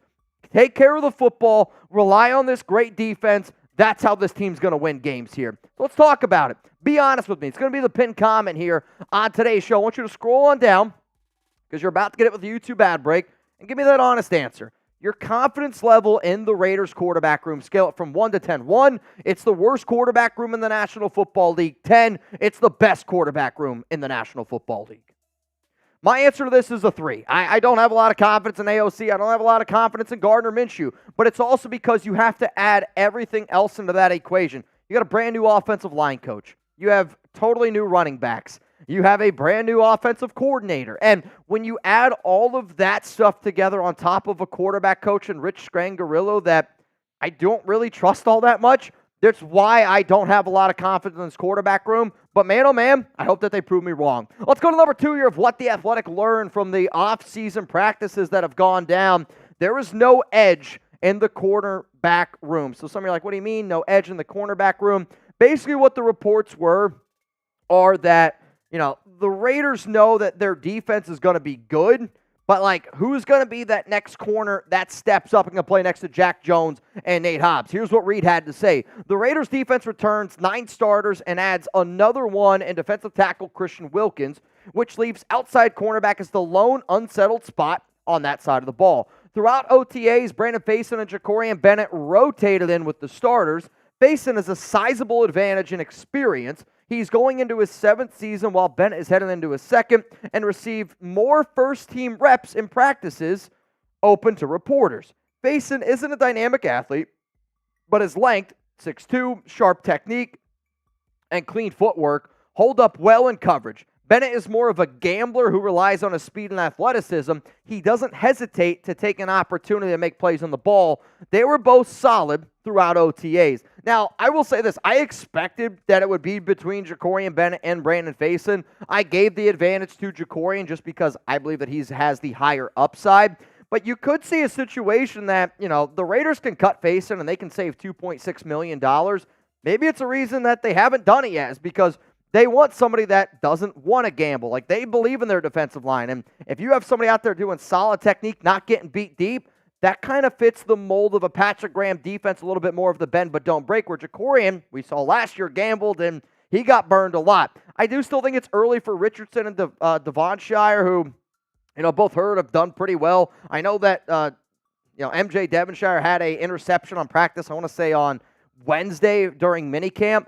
And they got some upside, long, lanky guys. You could see maybe a little bit more used for special teams. But I am hoping that Bennett can take that leap forward, because if you were to tell me, Mitch, what's the highest peak that our defense could reach? Is it Brandon Faison playing at a high level, or is it Jacorian Bennett playing at a high level? I'm going to say it's Jacorian Bennett playing at a high level. Also hear what Reeds had to say on more of the cornerback situation. Like the quarterback competition, the cornerback battle will continue into training camp. Although the Raiders prefer to find an answer in-house, they have plenty of cap space to explore their options on free agency if they aren't satisfied as the season draws closer. So as it stands right now that I'm making this video, you got about $34.1 million in salary cap space. That's top 6 in the NFL. If it's up to me, here's how I'm going to rank the cornerback targets that the Raiders should go out and get. I have Stephon Gilmore now ranked higher than Xavier Howard. If you haven't seen some of the stuff come around Xavier, it's not great, and because of the headache behind it, I just put Stephon Gilmore at number 1. Like, that's how close they were for me.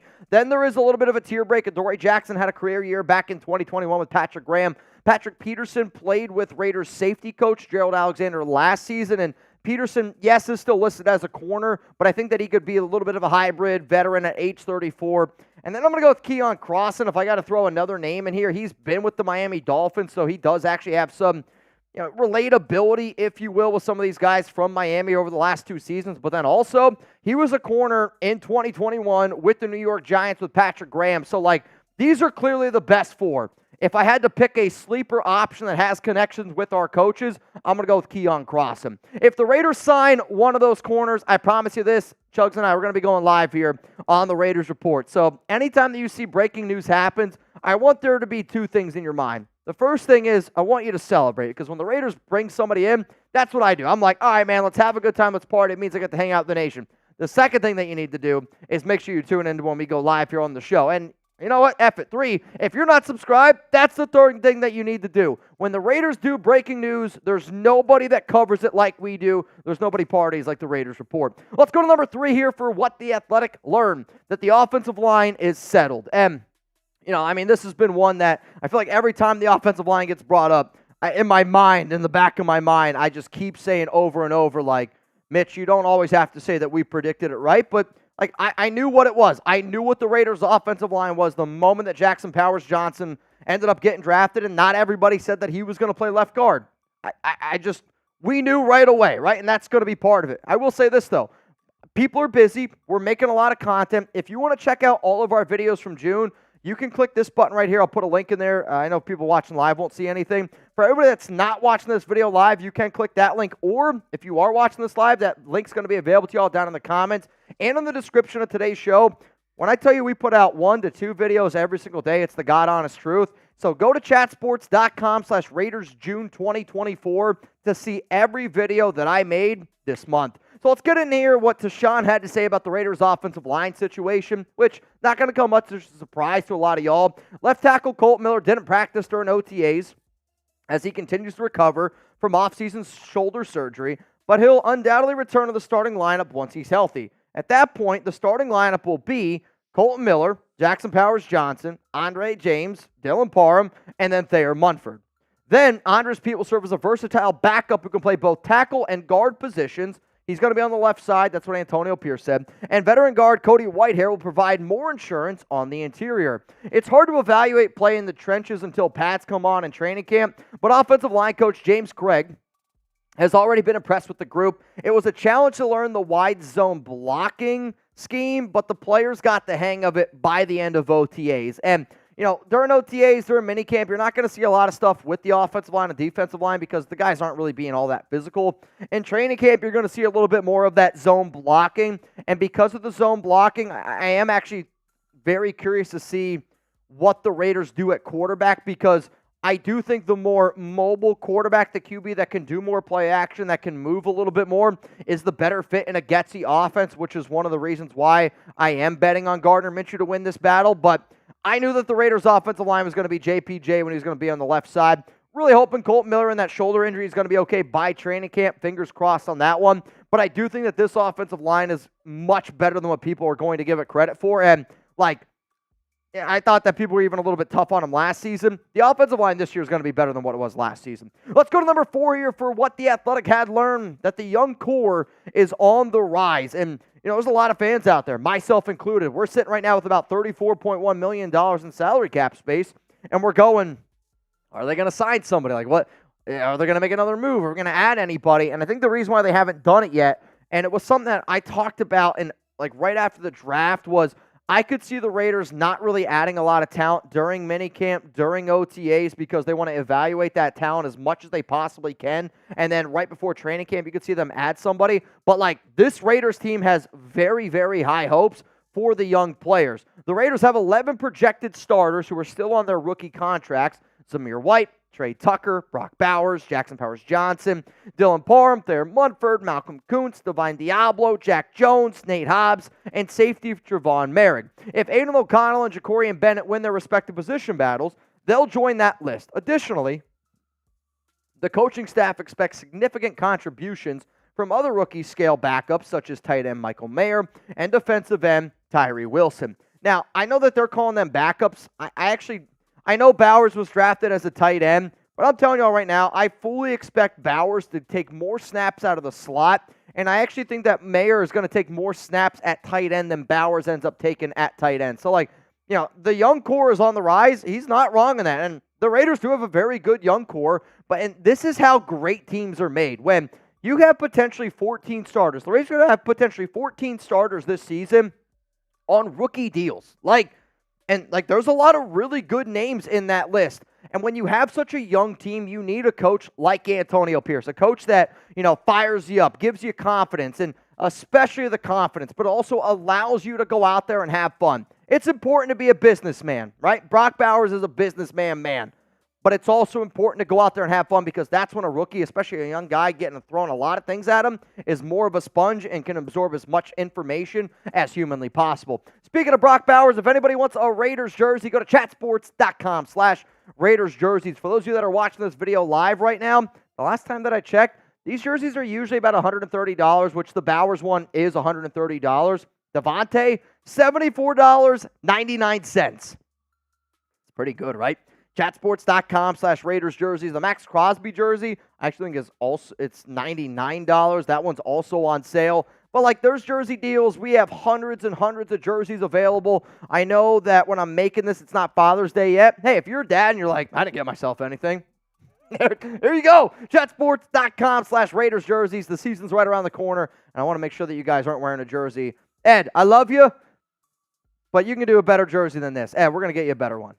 Let's go to number 5 here. Defense looks primed. And I knew that the defense was going to be a really, really good unit, and I was fired up. It was one of the reasons why I was, chanting for Antonio Pierce, chanting to hire and keep Patrick Graham. And I was so nervous that we were going to lose PG, because this defense, statistically, was one of the best defenses in the NFL. And I actually made a video on my Instagram, @MitchellRenz365. I also have a short on YouTube, which you guys can check out right here, of why I believe that this Raiders defense could be the #1 defense in the NFL, and I list a few reasons why. So if you haven't checked that out yet, yes, we make regular videos, but then we also do these things called shorts, which are 60-second, quick videos. Check it out, why I think the Raiders defense could be the best in the NFL. Here's what Deshaun Reed had to say on the Raiders defensive line. The Raiders D-line was good last season, but the addition of Wilkins gives the group a chance to be elite. Wilkins, John Jenkins, and Adam Butler combined to form a strong trio on the interior. Max Crosby and Kuntz are known commodities on the edge. I expect the Raiders defensive line to be a top 5 unit right away. And if Tyree Wilson can take that next step, right? We're talking a lot about these young guys taking that next step. If Tyree Wilson ends up being the player that I think that he can be, we're not a top 5 defensive line. We're the best defensive line in the National Football League. And I can't wait to see what they fire it up. More here on the D-line, but they'll need Wilson to make significant strides to solidify the rotation at defensive end. Crosby has led the D-line for years, but now he has a running mate in Wilkins who can make the unit even better. Then one of the things that Deshaun started talking about was the linebacker room, which he goes in, and this was actually a very, very interesting note, and it's one of the reasons why I wanted to do this show. Graham uses a nickel package as a base defense. So Diablo and Robert Spillane will take most of the snaps at linebacker.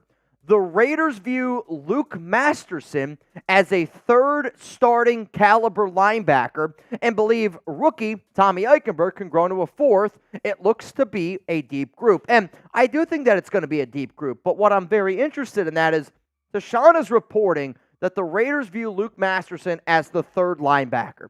That tells me that he's going to make this roster. When I originally did my 53-man roster projection, I didn't have Masterson on it because his snaps significantly went down last season, especially on special teams and defense. He really did not play when Antonio Pierce took over. But if it's being reported that they view him as a linebacker 3, they're obviously going to keep Tommy Eichenberg. What does that mean for Amari Burney? Because I think Burney's going to be a good special teams player, and he wasn't drafted by this regime. Could be a player to keep an eye on as like, hey, if a team's willing to offer you a 7th-round pick in 2026, Burney could be a guy to keep in mind if they do view Masterson as the linebacker 3, and they only want to keep 4 linebackers on the roster. I'm just saying, thought that one was pretty interesting. Then keep going here on the defense. Throughout OTAs, the Raiders' defense was miles ahead of the offense. It's not surprising that it had an upper hand. It has significant advantage in terms of continuity. On the offense, still learning Getsy's system and spent most of OTAs with multiple projected starters, but that doesn't negate the fact that the defense has the potential to be dominant. Graham's unit has made real progress towards its goal of becoming great. And we were talking about this time and time again that the defense is light years ahead, and that's expected, right? The fact that you got second year with Patrick Graham, third year with PG, second year kind of going into it with Antonio Pearson, you're learning the brand new offense with your quarterbacks that are fairly new as well. I expected the defense to be miles ahead. We just really, really got to hope that the offense can catch up here a little bit, and hopefully some of that extra competition helps them out. So here's one more time what The Athletic learned. Hopefully you enjoyed today's show. This is kind of like a style video that we used to do back in our OG days, back when I actually got this jersey. I got this jersey. It's the first Raiders jersey I ever got back when we hit 10,000 subscribers on this show. Wild, wild thing. This might surprise you. This wasn't an Ed Robbins jersey all the time, but this is really, really cool that we've been able to grow the show as much as we have, but it's because we've started to do different shows, but I like doing shows based off of here's what a beat reporter says, here's what an NFL insider had to say, and here's my 2 cents. If you want to see more videos like this, hit that subscribe button. What up, Rock and Jock? I'm drinking a Tahine strawberry daiquiri right now in a Skull Tiki mug. That sounds like a drink that either not even A, you better be at a beach, Rock and Jock. Like that to me, if I'm drinking that, I don't think I could drink that casually like at home. Like that's a lot. Yeah. Now, if I had one, maybe I could have one. At a beach, though, that's an elite drink.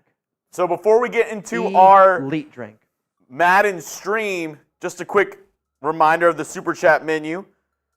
If we get 40 more likes, Mitch is going to finish that lemon. $5, every $5 that you send, or everybody gets one entry, but all it takes is $5 to get in our boot raffle for today.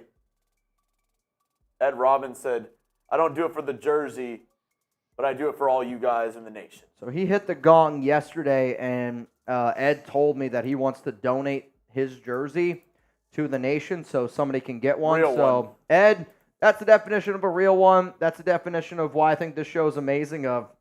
It's proof that you don't have to be blood to be family, and Ed Robbins is the perfect example of that as long as, that's some Mount Raider more shit right there. I'm not going to lie to you. Also, I got to pee. $20 Venmo to get in our duck race. Yep, which as soon as Mitch gets back, we'll start the Madden stream so we can get on it because I didn't realize what time it was until the Madden stream. That's on me. Right now, $20 Venmo to win $160. I got to go take a leak, though, because I'm hurting right now. I got to go. All right, here we go. Let's get those score predictions in before Mitch gets back. Ed, you said it, not me. And you know the most important rule. If you super chat your score prediction and it's correct, then that is a beer bong from either me or Mitch. Robert, you said it first. Let me know those score predictions. We're about to get in to this Madden Sim here in just a moment. And then later on tonight, we have coverage. NBA Finals Game 4. Will we see a sweep in this year's finals? Let me know who you got in tonight's game. Boston or Dallas? Will Boston complete the sweep? Will the Mavs show some semblance of life? Even though they have the worst coach in all of the NBA. Punisher says sweep. Jake Serb says sweep. Josh I says sweep. Brandon says sweep. Boston from Ed Robbins.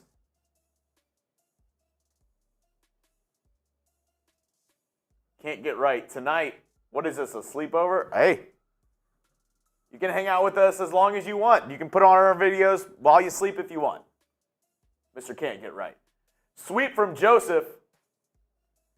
Patrick B, yes. Rockets. Sadly, Rockets right now. But yes, Rockets. Billy says the Mavs. Raider Prime says NBA won't allow it. Mavs win. Anthony Green says, damn it, Luka, step up. James Guevara says sweep. Jason says sweep.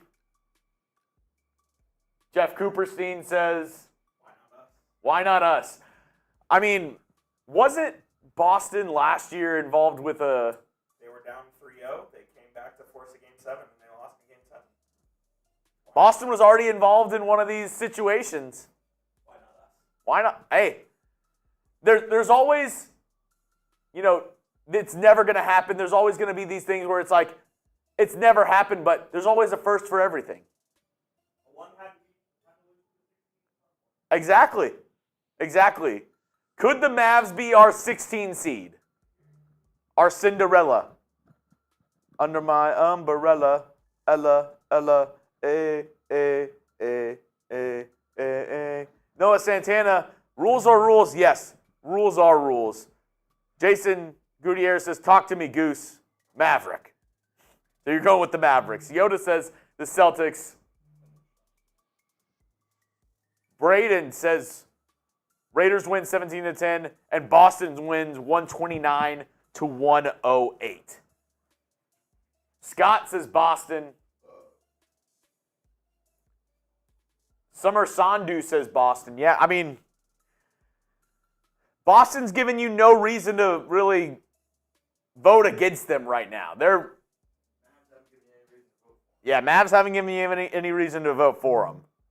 You got a crybaby as your best player and a coach who doesn't know his thumb from his you-know-what. From his pickle.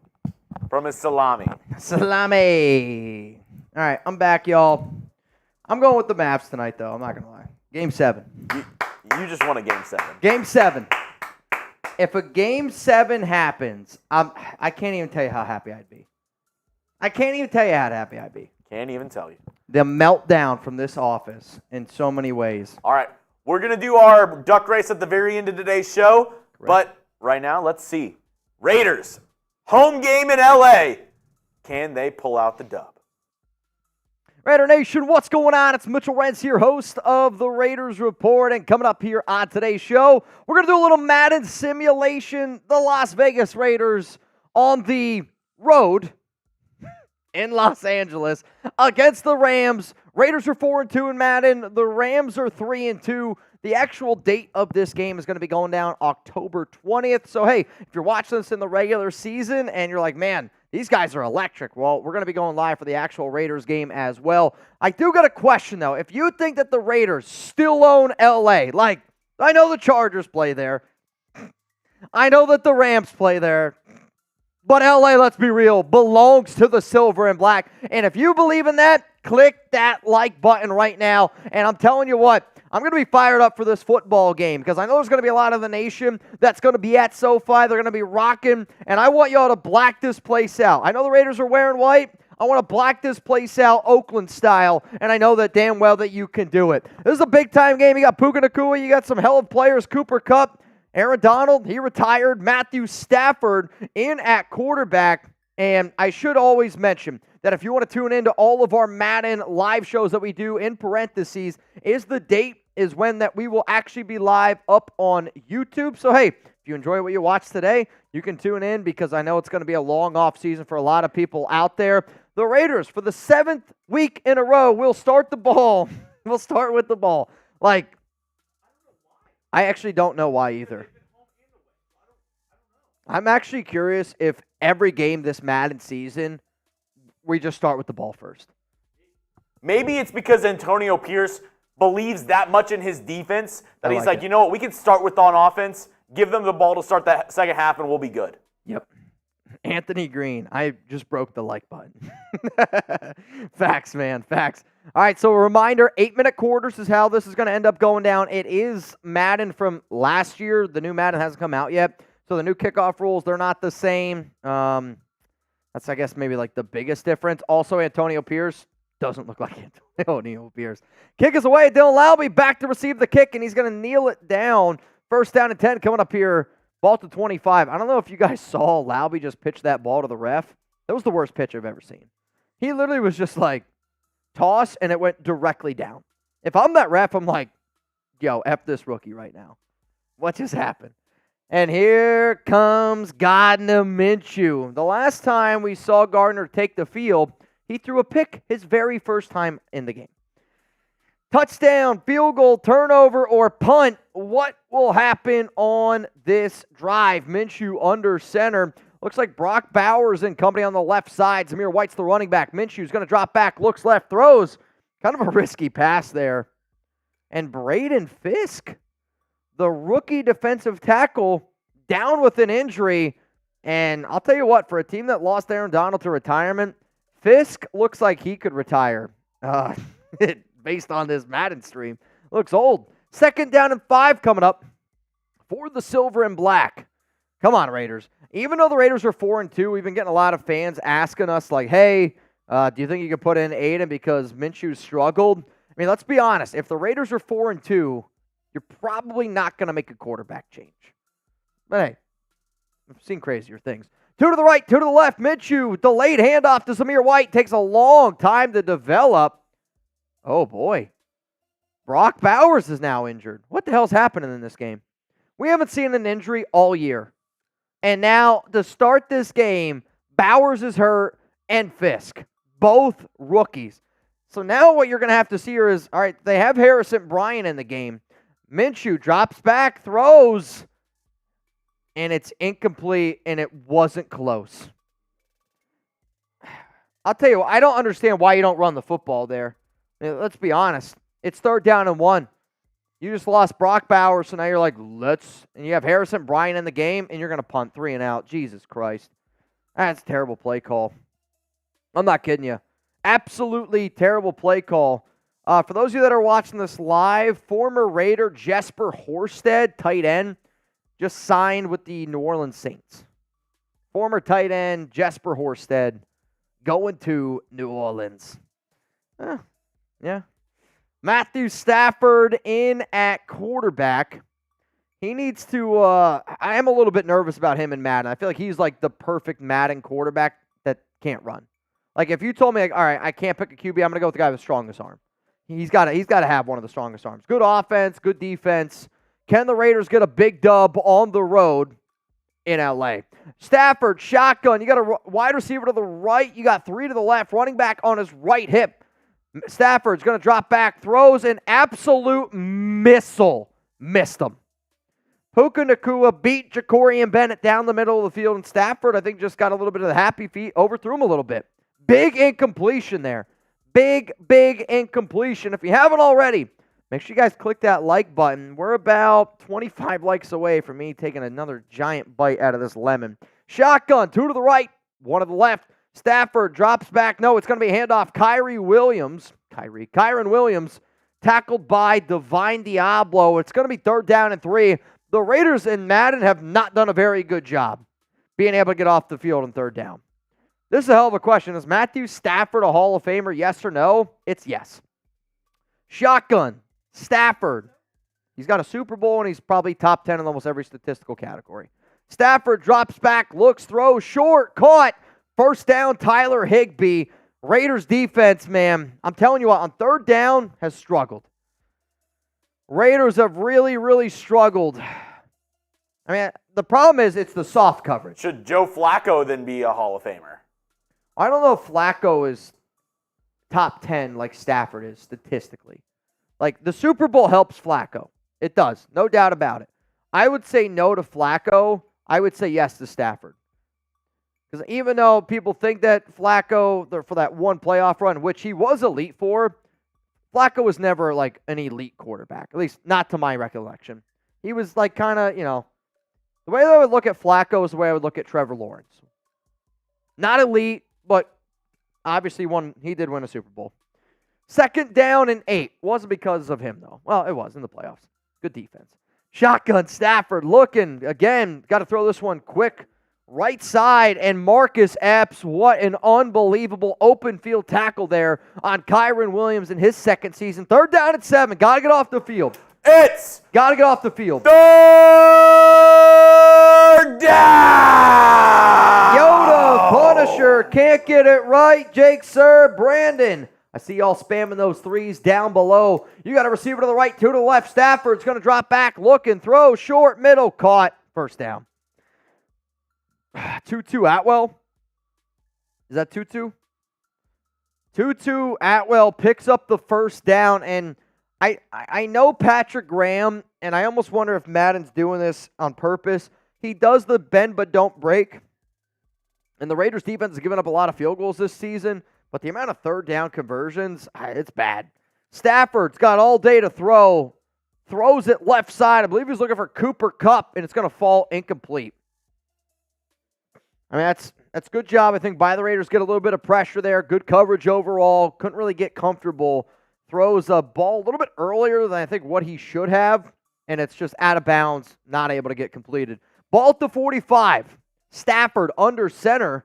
Handoff to Kyron Williams. He's got a big open hole. Ball's on the ground. Raiders got it. Trey Taylor. So I think that was Trevon Merrick that stripped it out. Cooper Kupp wants him to challenge it. So Merrick is the one that takes it out.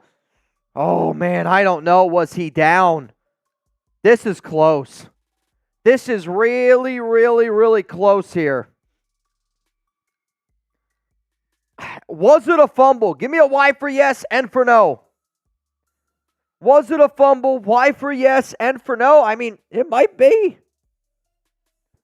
The turnover belt. Oh man, they're going to go to a booth review. They're going to go to a booth review, Chugs. This is close, man. I think he might be down. No, it's out. I don't know. I don't know if that's a Madden thing or is there enough evidence there to overturn it. I think they're going to overturn this one. I think it's going to be Rams football. Unfortunately, the ref's mic doesn't work. I believe it was overturned. And it's going to be Rams football. It's going to be Rams football. Yep. Shotgun. Stafford looks, throws, middle, caught. Puka Nacua is going to pick up 7. I mean, I really, really, really thought that we were going to have a big momentum shift there. 2nd and 3. Diablo made a second tackle of the game. 4 minutes and 14 seconds to go here in the first quarter of action. These games are 8-minute quarters, I should remind you. Ball to 24. Power I formation. Stafford, one to the right, one to the left. Handoff to Kyron Williams. No fake. And, I mean, the Raiders just can't get any pressure on Stafford. And this one was a coverage throw. Still not really too much pressure. Had to get rid of it. Nate Hobbs in on the coverage. 3rd down and 3. Can we hold them to a field goal? The problem is, I'm going to guess it's going to be a 5-yard pickup, soft coverage, Patrick Graham. Come on. Got to be better. Got to be better. Oh, Christ. This is soft coverage. Look where they're standing. That's where you stand, but they're going to start to fade back. Oh. Missed him. Missed him! 4th down coming up, baby. He does have all day, Jacob Serb. He's got all freaking day. Punisher incomplete. So now we're going to bring out the field goal unit. You're probably looking here at about a 41-yard field goal attempt for the Rams. And based on my Madden experiences, there's not a lot of misses. Kick is up. Kick is good. We got a 3-0 lead here for Los Angeles. Raiders offense had a quick 3 and out. Rams offense does start to march the ball, but like Patrick Graham has done the entire season, it's a bend, but don't break. Rams get a field goal. They're up 3-0. Chugs, first play here by the Raiders offense. What are you doing? I'm running it with Zamir. Running it with Zamir? I just don't have any confidence in Gardner. Yeah, And we're 4-2. Zamir was going hot the first couple weeks, and then they've kind of gone away from him. He had 3 touchdowns game 1. And a loss. It was a bad Minshew game. Laube going to take this one out of the end zone, and instead of going north and south, decides to take it, and I don't even know why. That was a 90-degree angle. He hit the 20, and I think he tried to run on the line. He hit the 20-yard line. He tried to run on the line on the 20. That's the only answer I can give. 1st down and 10. Oh, yeah. Come on, Minshew. Come on, Raiders. 3 minutes, 43 seconds to go. Raiders have 3 timeouts. Looks like Jacoby Myers on the left side. I will say Brock Bowers got injured early on in this game. I don't know if he's out there now. Jacoby's going to go, or Devontae's in motion. Michael Gallup on the right side, and it's going to be a handoff to Laube, and he's just unable to make a guy miss. Gain of 1. I mean, there was some room there. If you're able to make one dude miss, really good job by Jacoby Myers to set a block.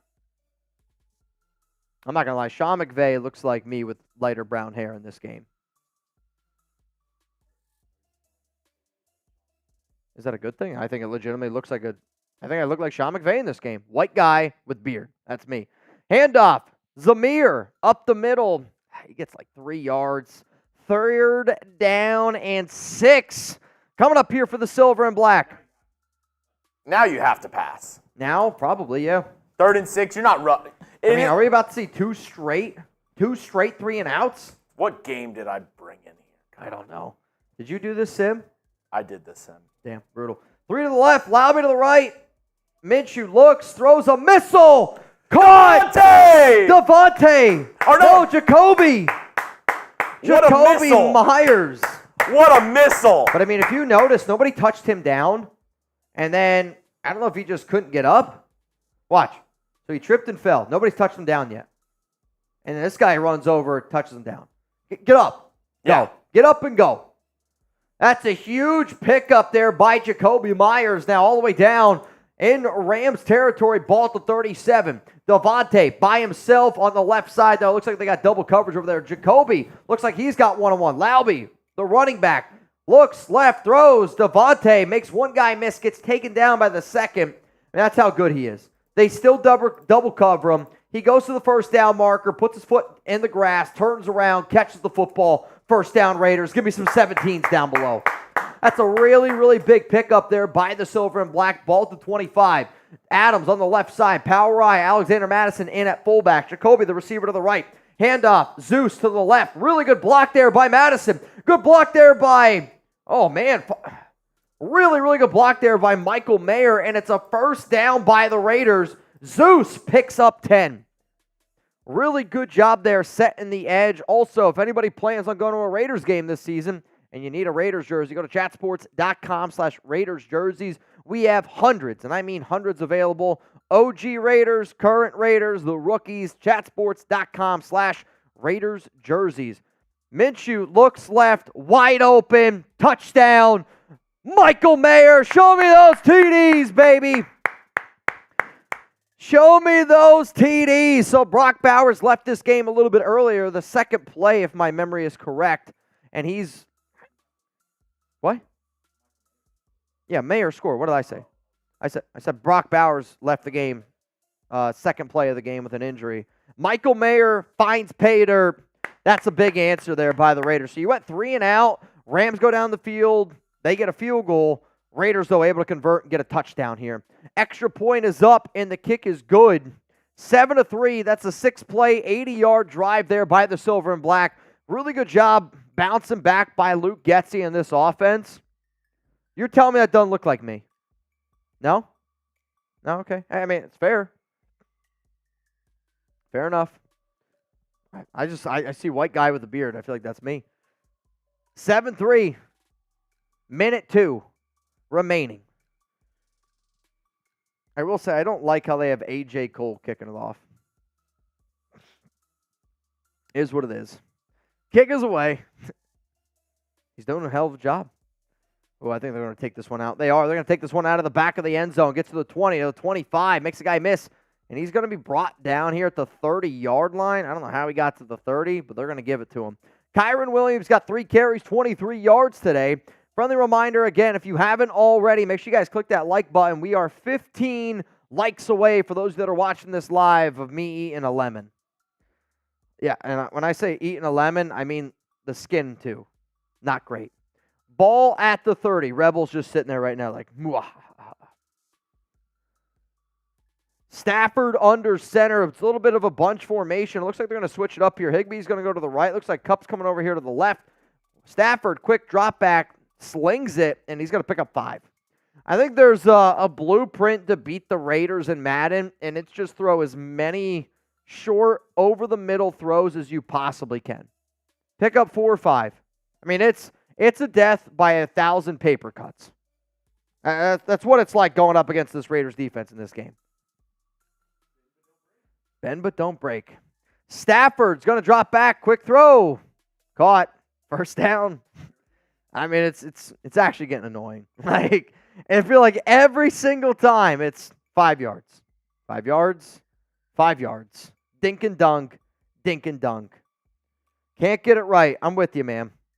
Somebody said it's raining in this game. I don't think it's raining where you're at. That makes more sense. Stafford, shotgun. 2 to the right, 1 to the left. Handoff. Kyron Williams got a block. Another block. Really good job there hustling by Crosby to slow him up. Unable to bring him down. 9-yard pickup there by the Rams. 2nd down and inches. And that's going to do it for the first quarter of action. Raiders are up 7-3. The Raiders have had 2 possessions, 3 and out. And then they went down the field 6 plays, 80 yards, got a touchdown. Rams, they ended up going down, kicking a field goal. It was a 41-yard field goal. If you want more Raiders videos from Jeremy Chugs and I, subscribe, turn on those notifications. That way you don't miss anything. Second quarter coming up here. 2nd and inches. Ball at the 49-yard line.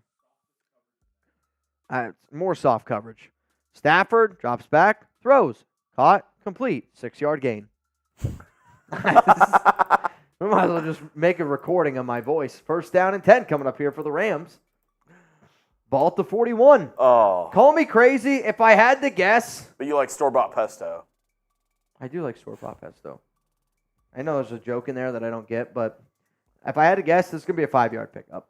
Stafford drops back, throws, caught. It's a gain of 8. I mean, this is pissing me off, honestly. Make an adjustment. Make an adjustment. If this next play is a 5-yard dink and dunk pass. What?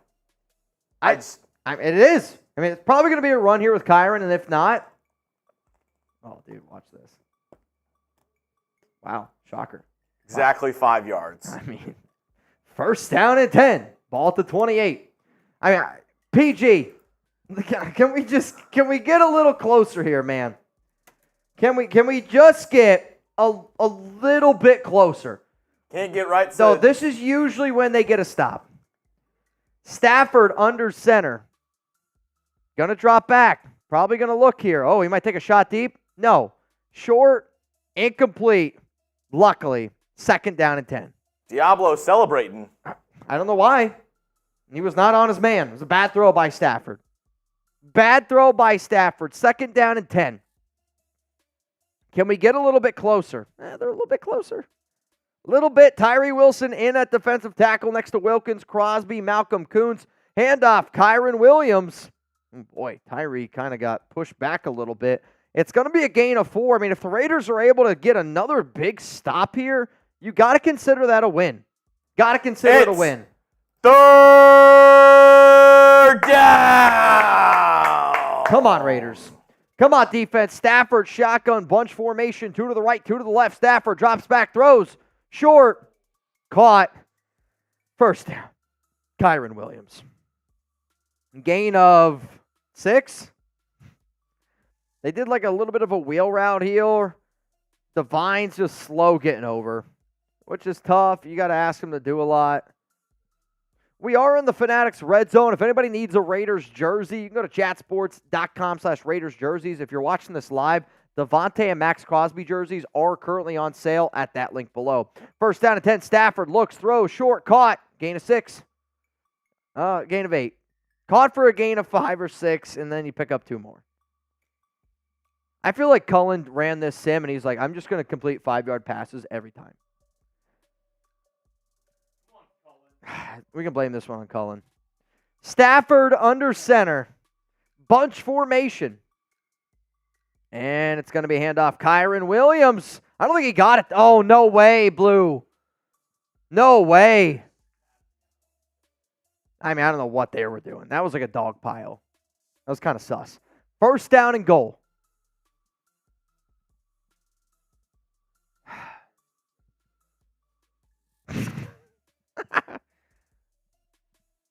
He looks miserable. Handoff left side, touchdown Kyron Williams. Ah, God.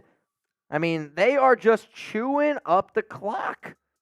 The Raiders are, that was a bend and break defense. That's about one of the worst defensive displays I've ever seen. And I'm getting pissed off because there's no adjustments being made.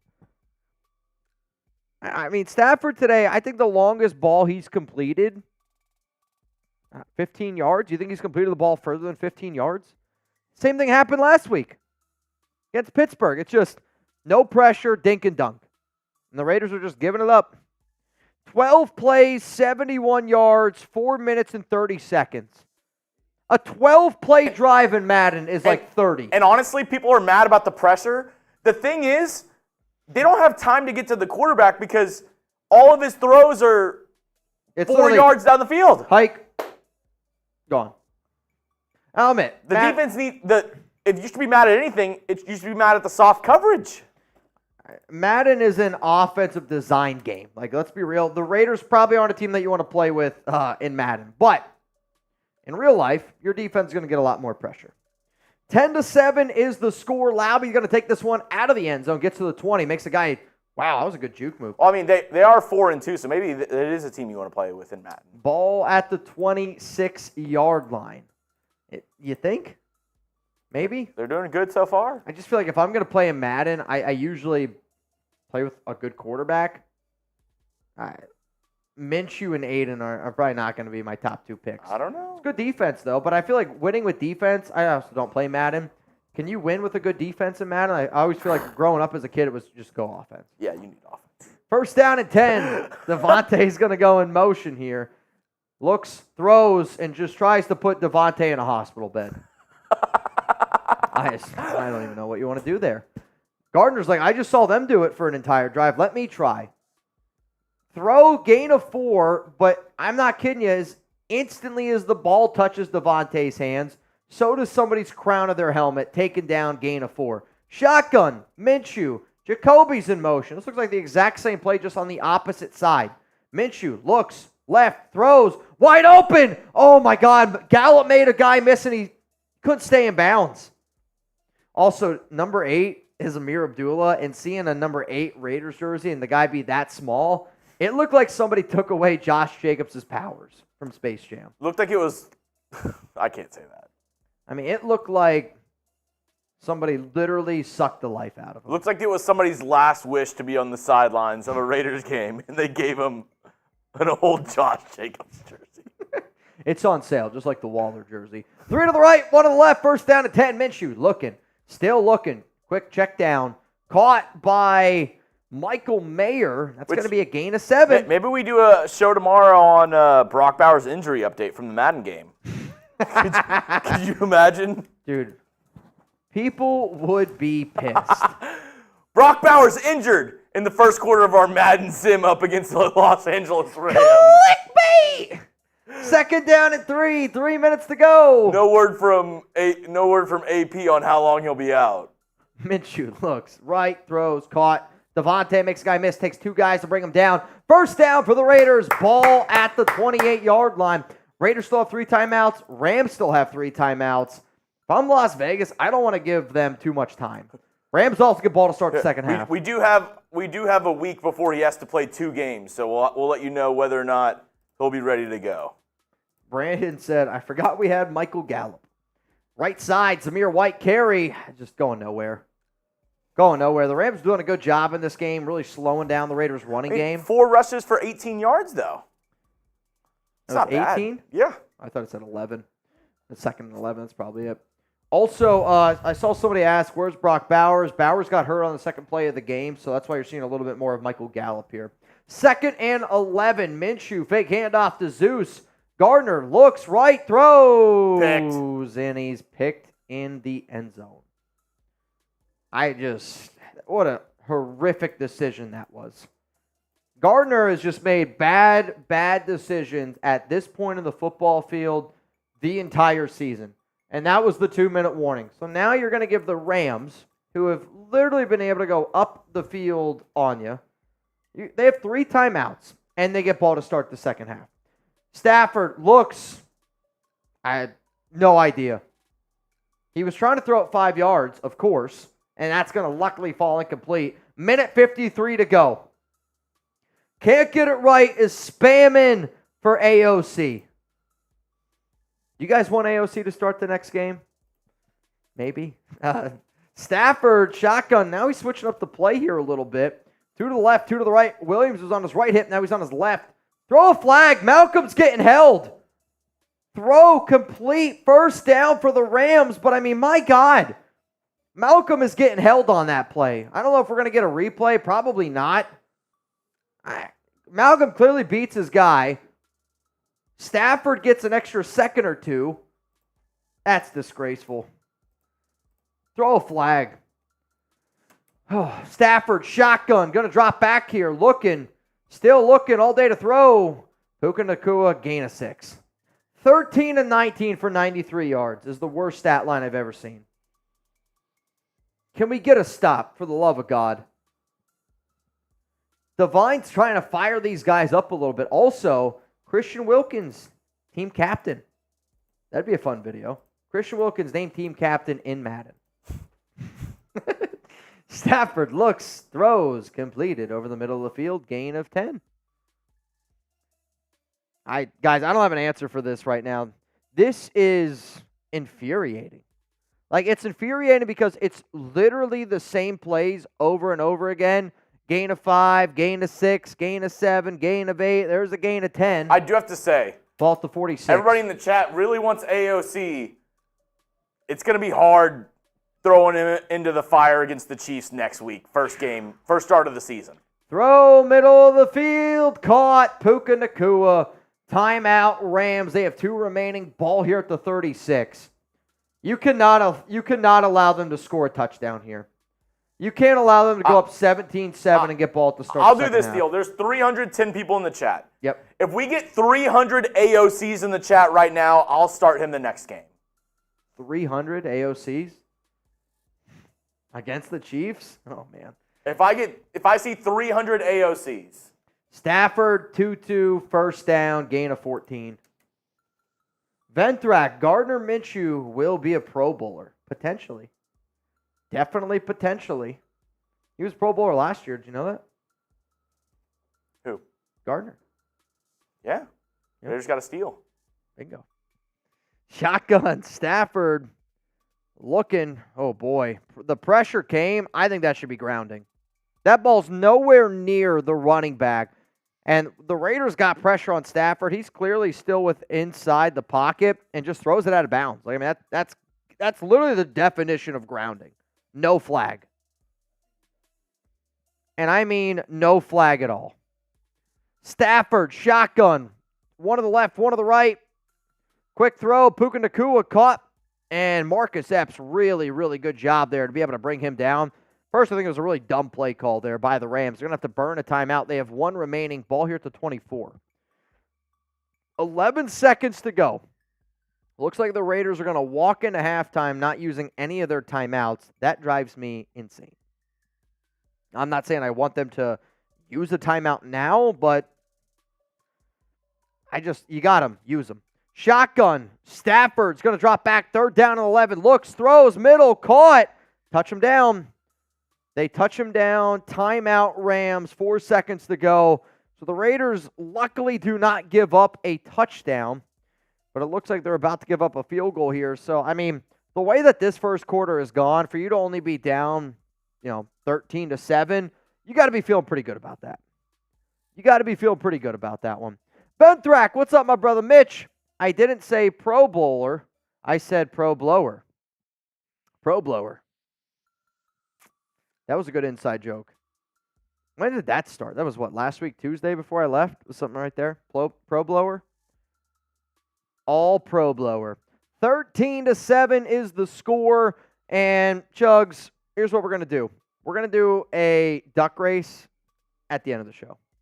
We're just going to do one at the end. We're going to make this pot a little bit bigger. Reminder, $20 Venmo to get in for a chance to win some money. The last name that I saw was Randall Carter. Anthony Green, you in? Looks like Stanley Holmes is in. And then I got Jamari. What's up, brother? In. Last name that I got here is Timmy Jones. You, sir, are in. $20 Venmo. Right now, you'd have a chance to win $200 here on the Raiders Report, and that's going to be the final play here of the first half. Raiders down 13-7. Rams get ball to start the second half. I got 2 things. 1, got to make some adjustments on defense. 2, I got to take a pee. But if you want to keep it going, Chugs, you got it. Chugs has got it. Reminder, 50-50 raffle at the end of the game. Venmo, Mitch, $20 to get in. You said the pot was like $150 right now, right? $200. You could win $200. Need some adjustments, need some big-time plays, maybe some special plays from some special players on special teams. But the Raiders need to get something turned around here to win this game. Down 13-7 at halftime. It's a home game in LA at SoFi. Can the Raiders pull it out? Let's see. We've got Madden Mitch, a.k.a. Sean McVay, on the sidelines for the Rams. Super chat also coming in from Noah Santana. It'll pull up. Kick is away. It's going to be returned by the Rams out to 28-yard line. Noah Santana, where is Salami? She is getting ready. She's getting ready for her watch party for the NBA Finals right now. But I think she'll swing by before it's all said and done. All right, here we go. 1st and 10. Matthew Stafford taking over. I believe it was at the 28-yard line. Noah Santana, rules are rules. Facts. Shotgun formation, trips right. Oh, he's changing stuff up. He's changing stuff up. Cooper Kupp motioning to the left with Puka Nacua out there as well. Takes a snap, looks. It's going to be a throw over the middle to Puka Nacua for 6 yards. So Mitch's one thing that he said needed to change, not give up short intermediate routes over the middle. First play, short intermediate route over the middle to Puka Nacua. All right, here we go.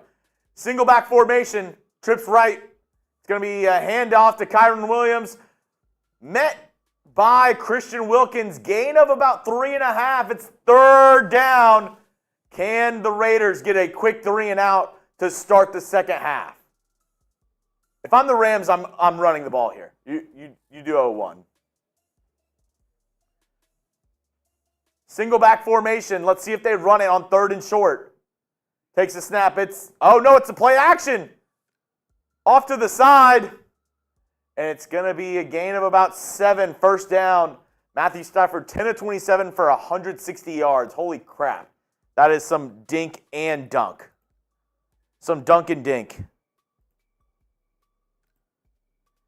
Noah Santana with the rules are rules. And then Venthrak with the $20 piece. Single back. It's going to be a handoff up the middle. Almost taken down by Spillane. Going to gain 3. Spillane had him at the line of scrimmage. Couldn't bring him down. He gains about 2 extra yards.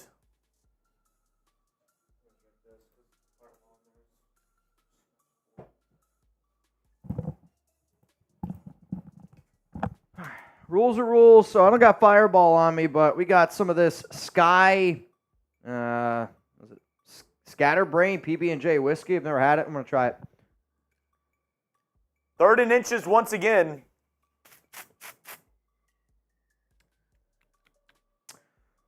Woo! Maybe that's why it's been in there for a minute. Why? That's spicy. Wow. Is it a meatball? I don't taste peanut butter or jelly.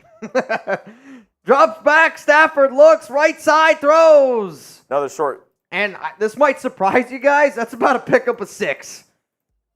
Stafford today is just methodical. Chugs, if we get a 20. Oh man, that's from Venthrak. You gotta try it. Oh really? Yeah, I've had it before. Trace brought it in. Yeah.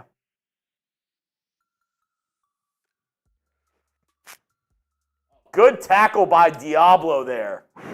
Needed it. Dude, I'm not gonna lie to y'all. If I drink that, I'm in trouble. That's not Fireball. I can promise you. That's a lot stronger. It's peanut butter jelly time. Peanut butter jelly time. 2nd down 11. 4 minutes 39 seconds to go. Stafford pressured. Crosby! The Condor. That's a huge sack, man. 3rd down and 19. I mean, that kind of pushed you out of field goal range. That's got to be a loss of what, 12? Get the 98s down below. I see Jake Serb, Punisher El Loco, Yoda Jenkins. You know what, Chugs? I'm feeling good. That kind of woke me up here a little bit. Every 50 for the remainder of the 3rd quarter, I'm going to do a beer bong. Let's get wild. Throw completed. Tyler Higbee. He's going to get taken down, and that's going to be 4th down. The 5-yard plays don't hurt you when it's 4th or 3rd and 18. The question is, though, the ball's here at the 42. Are you going to line up a 60-yard field goal, or No, are you I going to think punt they this punt. one away? I think they punt it. You're going to punt it? They haven't. I don't think their kickers like that. Yeah. They're going to punt this one away. Raiders had a guy running on the field at the last second. I don't know what that was. Again, Patrick Graham. Bend but don't break. I literally don't even see the football. Oh, it says out At of the the 19. I'm like, I don't see it. I don't see it rolling in the end zone. Yikes. Ball at the 19-yard line here. Also, looks like my guy Can't Walk is in. And then it looks like Venthrak is in. So $20 Venmo, you'd win $220 at the end of today's live stream. Venthrak! Ding dong! Hit that bong. Ding dong. Zeus! Makes a guy miss another guy. 3, 4 broken tackles. Keep feeding him the rock, man. Keep feeding him the rock, dude. Oh! No! Santana! Bang! Well, this is going to be an interesting day. Interesting day. All right, hang on a second here. This one for the Thrack.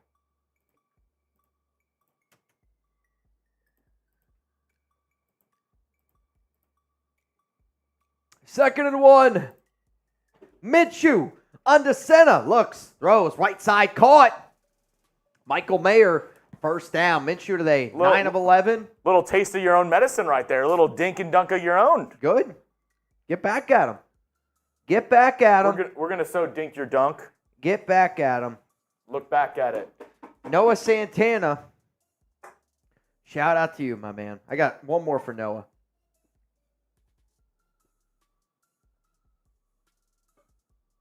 Oh. Minshew can't find anybody Sacked. open. Sacked. I mean, that's a drive killer, Chugs. Oh. That's a drive killer, man. Oh, dude. Coverage sack, I agree with you, Yoda.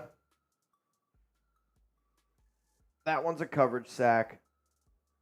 And they run it on 2nd and 16. I don't mind it. Zamir had the edge. He just got stood Why did up. he cut it up? He just got stood up. 3rd down and 10. What do you go to here?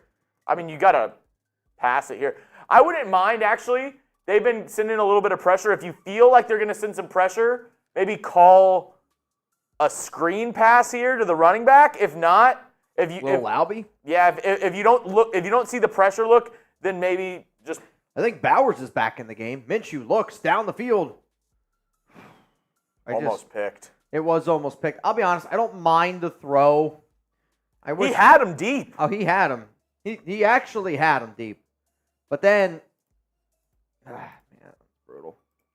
4th down and 10 coming up here. 59 seconds to go. Patrick! Bang! All right, that deal's done. I can't do that deal anymore. That deal's no bueno. Venthrak, I got you. I got you. Frickin' Venthrak. Venthrak's a spicy meatball. Spicy meatball. I'm just being honest with y'all. I've been doing half beer bongs. The fact that today I'm even... Crosby! Crosby! He's on fire! Give me those 98s, dude. I think in Madden, we're in week 7. I bet he's got almost 7 sacks this season. He had 1.5 last week. He's got 2 today. Big day. Big day. And people are saying they're doubting the Raiders' pressure on Madden. I mean, Crosby's had a pretty good year so far. Yeah, I mean, for Madden's sake, yes. The Raiders' defense has played well this season. Handoff, Kyron, Divine. Nothing. 3rd down and 19. It's Come on, y'all. Come on, y'all. 3rd down. Come on, y'all. 3rd down and 19. You know what? This might be the final play. It is. It's going to be the final play of the 3rd quarter. Get those 4s in the chat. This is still anybody's ball game. There's been a lot of defense here in this one. Get the 4s in the chat. Get the 4s in the chat. 4th quarter of action. Got to get a stop here. I don't know if I've ever seen this. 4 to the right, or 4 to the left. Higbee by himself on the right. Going to chip block. Stafford. Crosby's getting double teamed. Picked! Epps, I don't know if he stepped out of bounds. He's going to the 10. Pushed out of bounds at the 6. What an unbelievable interception by Marcus Epps. Steps in front of the route. Get the belt! Get the belt! Did he step out of bounds? Watch here. Did he step out of bounds? Nope. I got to see it, though. I think he's in. Ball at the 6. What a play by Marcus Epps, man. Woo! We got the turnover belt. Shout out to Taino. In the Fanatics red zone. I'm going to put the link in there right now. Go to chatsports.com/Raiders jerseys to check out all the jerseys available right now with our friends over at Fanatics. Go check it out today. Let's go. I'm telling you this right now. That's big. Missed him. Had Brock Bowers in the end zone and missed him.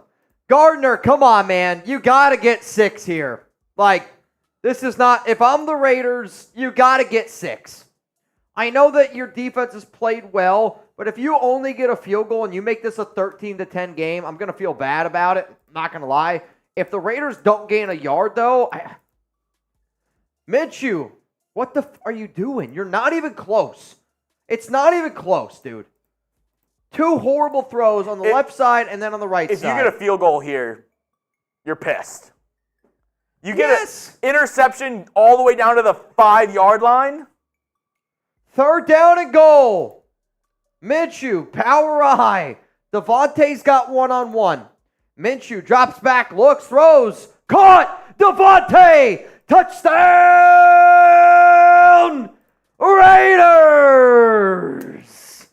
Dude, I mean, he's got one-on-one, and they went to him. Devontae beats his guy. Easy pitch and catch. Easy pitch and catch. But it was all set up because of Marcus Epps. Steps in front of the route. Huge pick. Takes it all the way down to the 6. Touchdown Raiders. That's what we needed, man. 7 minutes, 39 seconds to go. Raiders take the lead in the fourth quarter, 14-13. Your defense, time and time again, continues to bail you out. Time and time again. Yoda Jenkins. Noah Santana said, bring out the belt. And Vinthrak said, Mitch, the more you drink, the better they play. And they just got a pick, touchdown. Hey, we'll remember that for the regular season. I agree.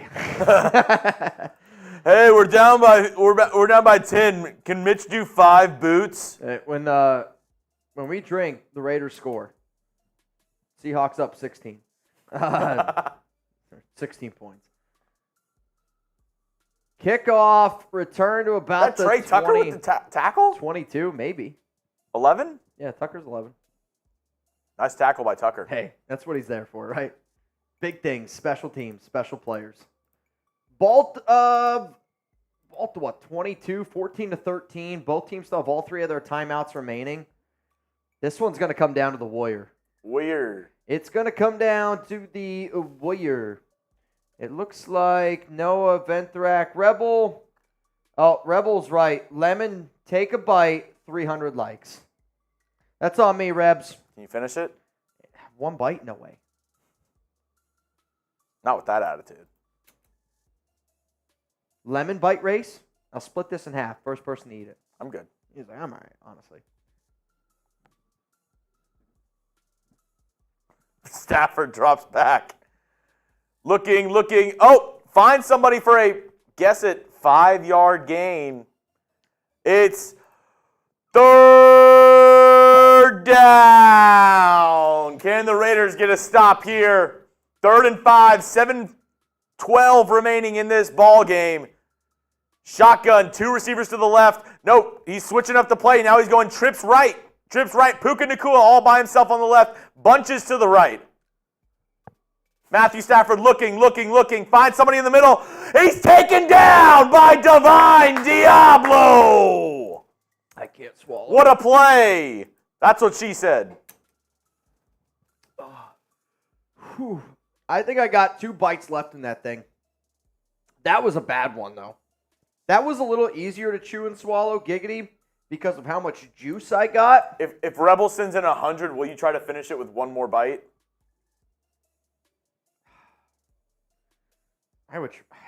That's a big bite, dude. I would try. Rebel, for you, I would try. Rebel, if you send in 100, he's going to 1 bite the rest of it. And he's got about 1/3 of the lemon. We just got to get the 400 likes and then 500. That's 2 bites for me, likes-wise. I'll try to get it the whole thing, though. For you, Reb. 1st down and 10. Raiders offense out here on the field. 6 minutes and 21 seconds to go. Handoff. Zeus. Wide open hole. Middle. That's going to be a pickup there of about 14, 15 yards. I mean, if I'm the Raiders, I know you got the lead. You got to keep running the rock. I mean, Zeus has been running hot. Your offensive line is starting to wear down the Rams here a little bit. You're up by a point. Run the football, man. But this is how the Madden season's gone, where it's like the Raiders are 4-2. Gardner's been your quarterback, but Minshew hasn't played well. And now they're going to do a quarterback keeper. Loss of 2. What the flip is that, Getsy? What?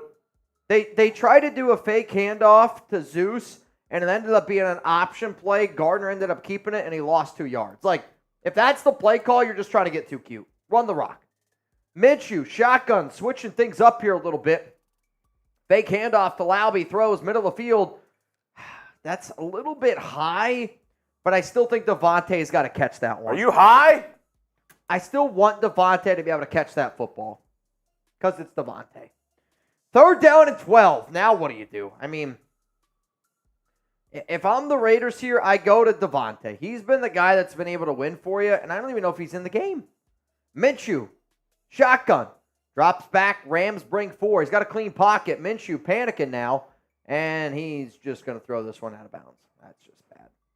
He's so bad in this game, and they're 4-2. It's unbelievable, really. Oh, we got 300 likes, so AOC officially starting next week against the Kansas City Chiefs. Really? Officially. Yikes. All right, hey, you know what? This show's about y'all. If you want Aiden, he's going to be the starter next week. 4th and 12. But I don't want anybody complaining whenever he's thrown into the fire against the Chiefs next week. Because I will tell you his Madden rating is a 73. Yeah, it's worse than Minshew's, hence why Minshew is starting. So, I'm just telling you, it might not go the way that y'all want it to go. Yeah, if you're thinking Madden is going to give Aiden the boost. Aiden might look the way that he did in the final 3 quarters when the Raiders beat the Chiefs. I'm nervous about seeing Aiden in this game. I'm not going to lie. Ball to 16. 5 minutes to go. Handoff. Spillane! Robert Spillane. Loss of 2. 5 tackles today for the captain. You've got some splaining to do. 2nd down and 12. Coming up here, Raiders got a 1-point lead, 4 minutes and 43 seconds to go in the 4th quarter. Shotgun, Stafford, 2 to the left, 2 to the right. Kyron Williams on his right hip. Stafford throws, complete short. Missed tackle by Nate Hobbs. Missed tackle by Trevon Merrick. Tackle by Divine Diablo. 1st down, Rams. Damn it. I mean, the tackling on that play was pathetic. That's a play that Antonio Pierce is going to lose his flipping mind, man. Going to lose his mind.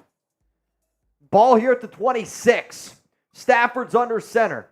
Raiders look like they might bring some pressure. No, but they ended up reading that one really well. We could not get a hole. Nate Hobbs steps up into that running lane. Loss of 1, 2nd down and 11. Come on, Raiders. See, what I'm a little bit worried here is the Rams have been able to do some long drives, dinking and dunking. You have 3 timeouts and the 2-minute warning. This is going to get interesting here. Stafford, fake handoff, rolls to his right, throws completed by Tutu Atwell, and he's going to gain about 7 yards. 3rd down and 3. You should do Bella Green. If the Rams don't get this, I think they're going to be okay, and they'd probably just punt it away, try to get another stop on defense because of the 3 timeouts and the 2-minute warning, but I mean, they're not going to have a lot of time. The Raiders only have to pick up 1 or 2 first downs. Stafford, handoff, the Condor!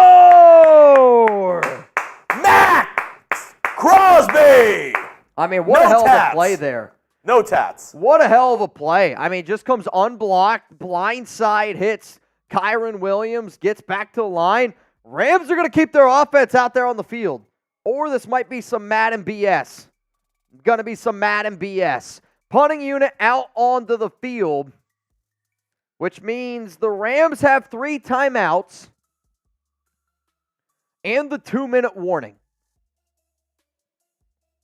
You got to pick up a first down. If I'm the Raiders here, I'm coming out on offense, and I'm just trying to pick up a first down. Are you running the ball? First play, yes. You've been able to run the ball effectively with Zeus. I guarantee you, knowing Madden, first play is going to be a play action. Better not.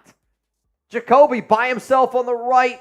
Devontae, then followed by Bowers, then followed by Mayer. Handoff. Zeus, left side. He ran right into him. 1 yard gain.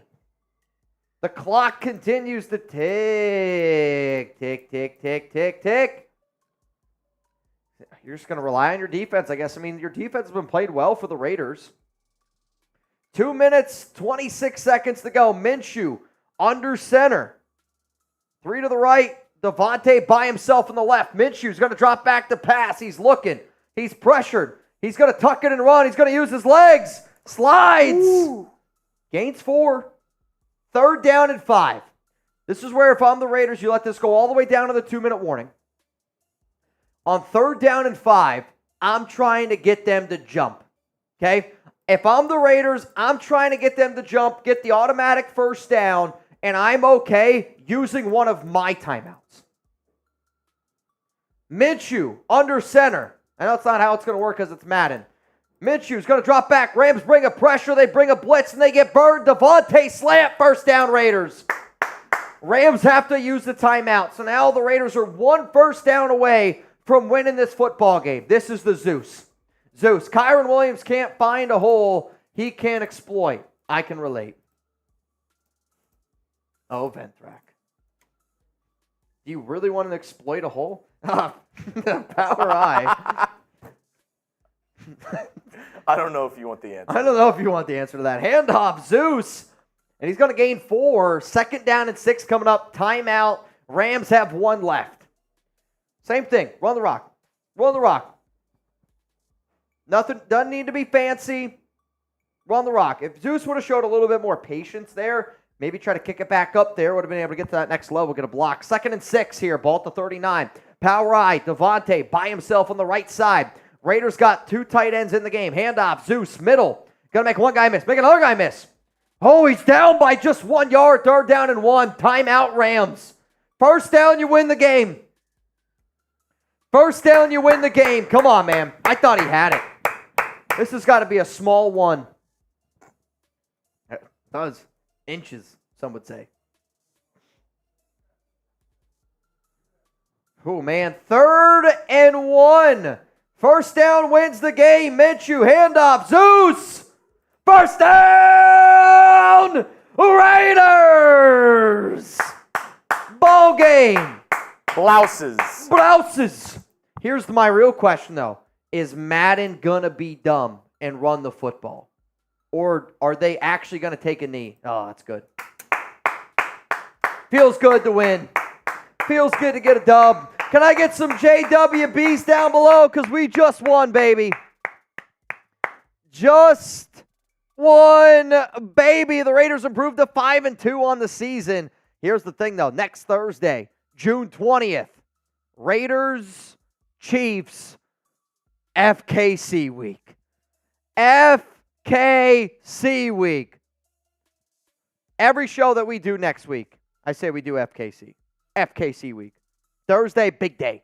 Big day. Also, we're going to do an Ed Robbins jersey giveaway on Thursday, so make sure that you're tuned in. The MVP of today's show, is it Venthrak or Lord Cameron Abbott? I think it's Cameron. It's close. I actually think they're tied. I think they both have banged 3 times today. Nope. Lord Cameron Abbott's got 3 bangs. Venthrak's got 2. Yep. Noah Santana's also got 2, though. Raiders get the dub. 14-13, approved to 5-2 on the season. Hey, man. Here's the thing, though. Aiden O'Connell's going to start next week against the Chiefs. So you guys wanted it. That's what this show is all about, giving you guys what you want. Hit that subscribe button. Turn on those notifications. That way, you never miss a video. All right, man. Final call here to get in our 50-50 raffle. $20 Venmo. Right now, you would go home with the Sprite. You would go home with $200, actually. The jersey that I will wear on Thursday, Lord Cameron Abbott, unless Noah Santana or Venthrak make this interesting. If they're okay with Cameron wearing it, then hey, we're going to do that. We haven't seen the LCA in a while. I think he might have fallen asleep. Yep, I think he might have fallen asleep. Oh, no, I was saying the jersey. Ah, yeah, that's true. We haven't seen the Lord Cameron Abbott in a little bit. He's had some crazy shows. He's had a lot of crazy shows, man. A lot of y'all people have been doing some wild stuff. Last chance to get in. Mitch is going to check his phone. How about this? Let's first do the boot race. Or the boot, yes. Let's do the boot race first. So, we've been doing a boot Hall of Fame for a long time. I got a bunch of names on here. I got the Queen. I got James Butts, Scheffler. Looks like Gunny, King Shab, Ultra VAB, Ira, Yoda, Tuna, Jacob Serb, Lost in Tynes, Venthrak, Austin Joel. I mean, there's a lot of names on here. Zawn, Big Luck. I got Patrick B, OC, Rustin Long, Rebel, Noah Santana, Nico Laz, Ed Robbins, Michael, Jerry Danley. You are in the boot race. Yeah, I mean, there's a lot of If names you sent on here. at least $5 today, you're in the boot race. Everybody only has one entry, but if you sent in at least 5, you're in. So somebody's going to go home with this today. All I'll need, if you do end up winning the boot race, if I do have your Venmo, just send me your name and address. If you don't have Venmo, Tom style. Yep, if I don't have your Venmo, then you got to give Jeremy a follow on Twitter at Jeremy Chugs, and then message him your name, address. That way we can send you the boot. So we will give you 48 hours to claim this prize, just because I won't be checking tonight, and I probably won't check tomorrow. So we'll give you the weekend to claim your prize. Just make sure you do it, please, because I don't like when stuff goes unclaimed, and then then we got to figure out what we're going to do. So please, people do wild stuff on the show for the nation. If you win it, do it. Rebel said, get 350 likes and finish the lemon. Well, what? We're at 330 likes now, Reb. If we get to 350 likes, I'll take another bite. I'll take another one. 14-13 win for the Raiders. Electric. I mean, it was a great game. I mean, that's a low-scoring affair. Down. What the Raiders want? Yeah, I mean, that's how the Raiders are going to win games this year. They're going to win on the back of their defense. I mean, what a pick there by Marcus Epps. Huge. What a pick there. All right, here we go. So the winner of this race is going home with this boot. Winner of this race going home with the boot. Chugs, 3, 2, 1. Let's run it. All right, we got at the very bottom there. What do you think? Who's that? Bob the Builder? Yeah. Bob the Builder. We got Flash. Looks like a koala. Got a Minion, Squirtle, Spider-Man. I think that's Homer Simpson. Some Zelda, a panda. Raider Gaines and Eric Castro right now are out to the early lead. Watch out for Scott Matz, Ed Robbins, Yoda Jenkins there in an interesting spot. Rustin Long starting to fall back. Noah Santana starting to fall back here a little bit. Aggressive LA Crash Dog Venthrak has slowly been working his way forward. Who's up there at the very top in the Sonic? Oh, he's falling back now. Yoda Jenkins. Come on, Yoda. 14 seconds to go. Winner going home with a Raiders report boot here for the nation. D-Rock. Who's this? Raider 64. Rick Raider. Not going to have enough. D-Rock Music boot winner. D-Rock, if you could, please Venmo me $1, and I can send it right back to you. Name and address. That way I can get your shipping stuff. If you don't have Venmo, I would say your other option there is to follow Jeremy on Twitter, at Jeremy Chugs, and then DM him your name and address. That way we can send you what you got. So please, please, please claim your prize. I'll give you till the end of the weekend. I think that's fair. End of the weekend, claim your prize. D-Rock, boot. D-Rock will message Chugs on Twitter. Okay, got it. Congratulations, D-Rock. And now this one is going to decide who's going to go home with some money. Whoever comes in last place of this race, you get the butthole pick. Looks like got a few extra people that just got in. Rustin Long, you're in. Charles G wants another. And then Husker, you in. $20 Venmo, you'd go home with $250 tonight. Final call. Not too shabby. Not too shabby. And then we're going to watch a little bit of basketball tonight. Get our weekend going. I got an interesting weekend ahead of me. Tomorrow's going to be a Chuck Day. Alex and I have dinner plans. Father's Day on Sunday, a little Father's Day brunch. I have, me and Danny are going to Hamilton this weekend. Oh, yeah. That's cool. That's really cool. You got to let me know how it is. We got really cheap tickets on Father's Day. Because makes sense. I don't know how many dads are like, you know what, for Father's Day, really want to go can y'all Hamilton. please get me those Hamilton tickets I've been talking about? I think my dad would rather go to a drag brunch than Hamilton. No, it's probably not true. It's probably not true. Shit, I'd do both. All right, here we go. Winner of this race is going to go home with $250. and $50. Chugs, I sent you all the names. Looks like you got them. Can I get one quick shuff? Shuff. A chef.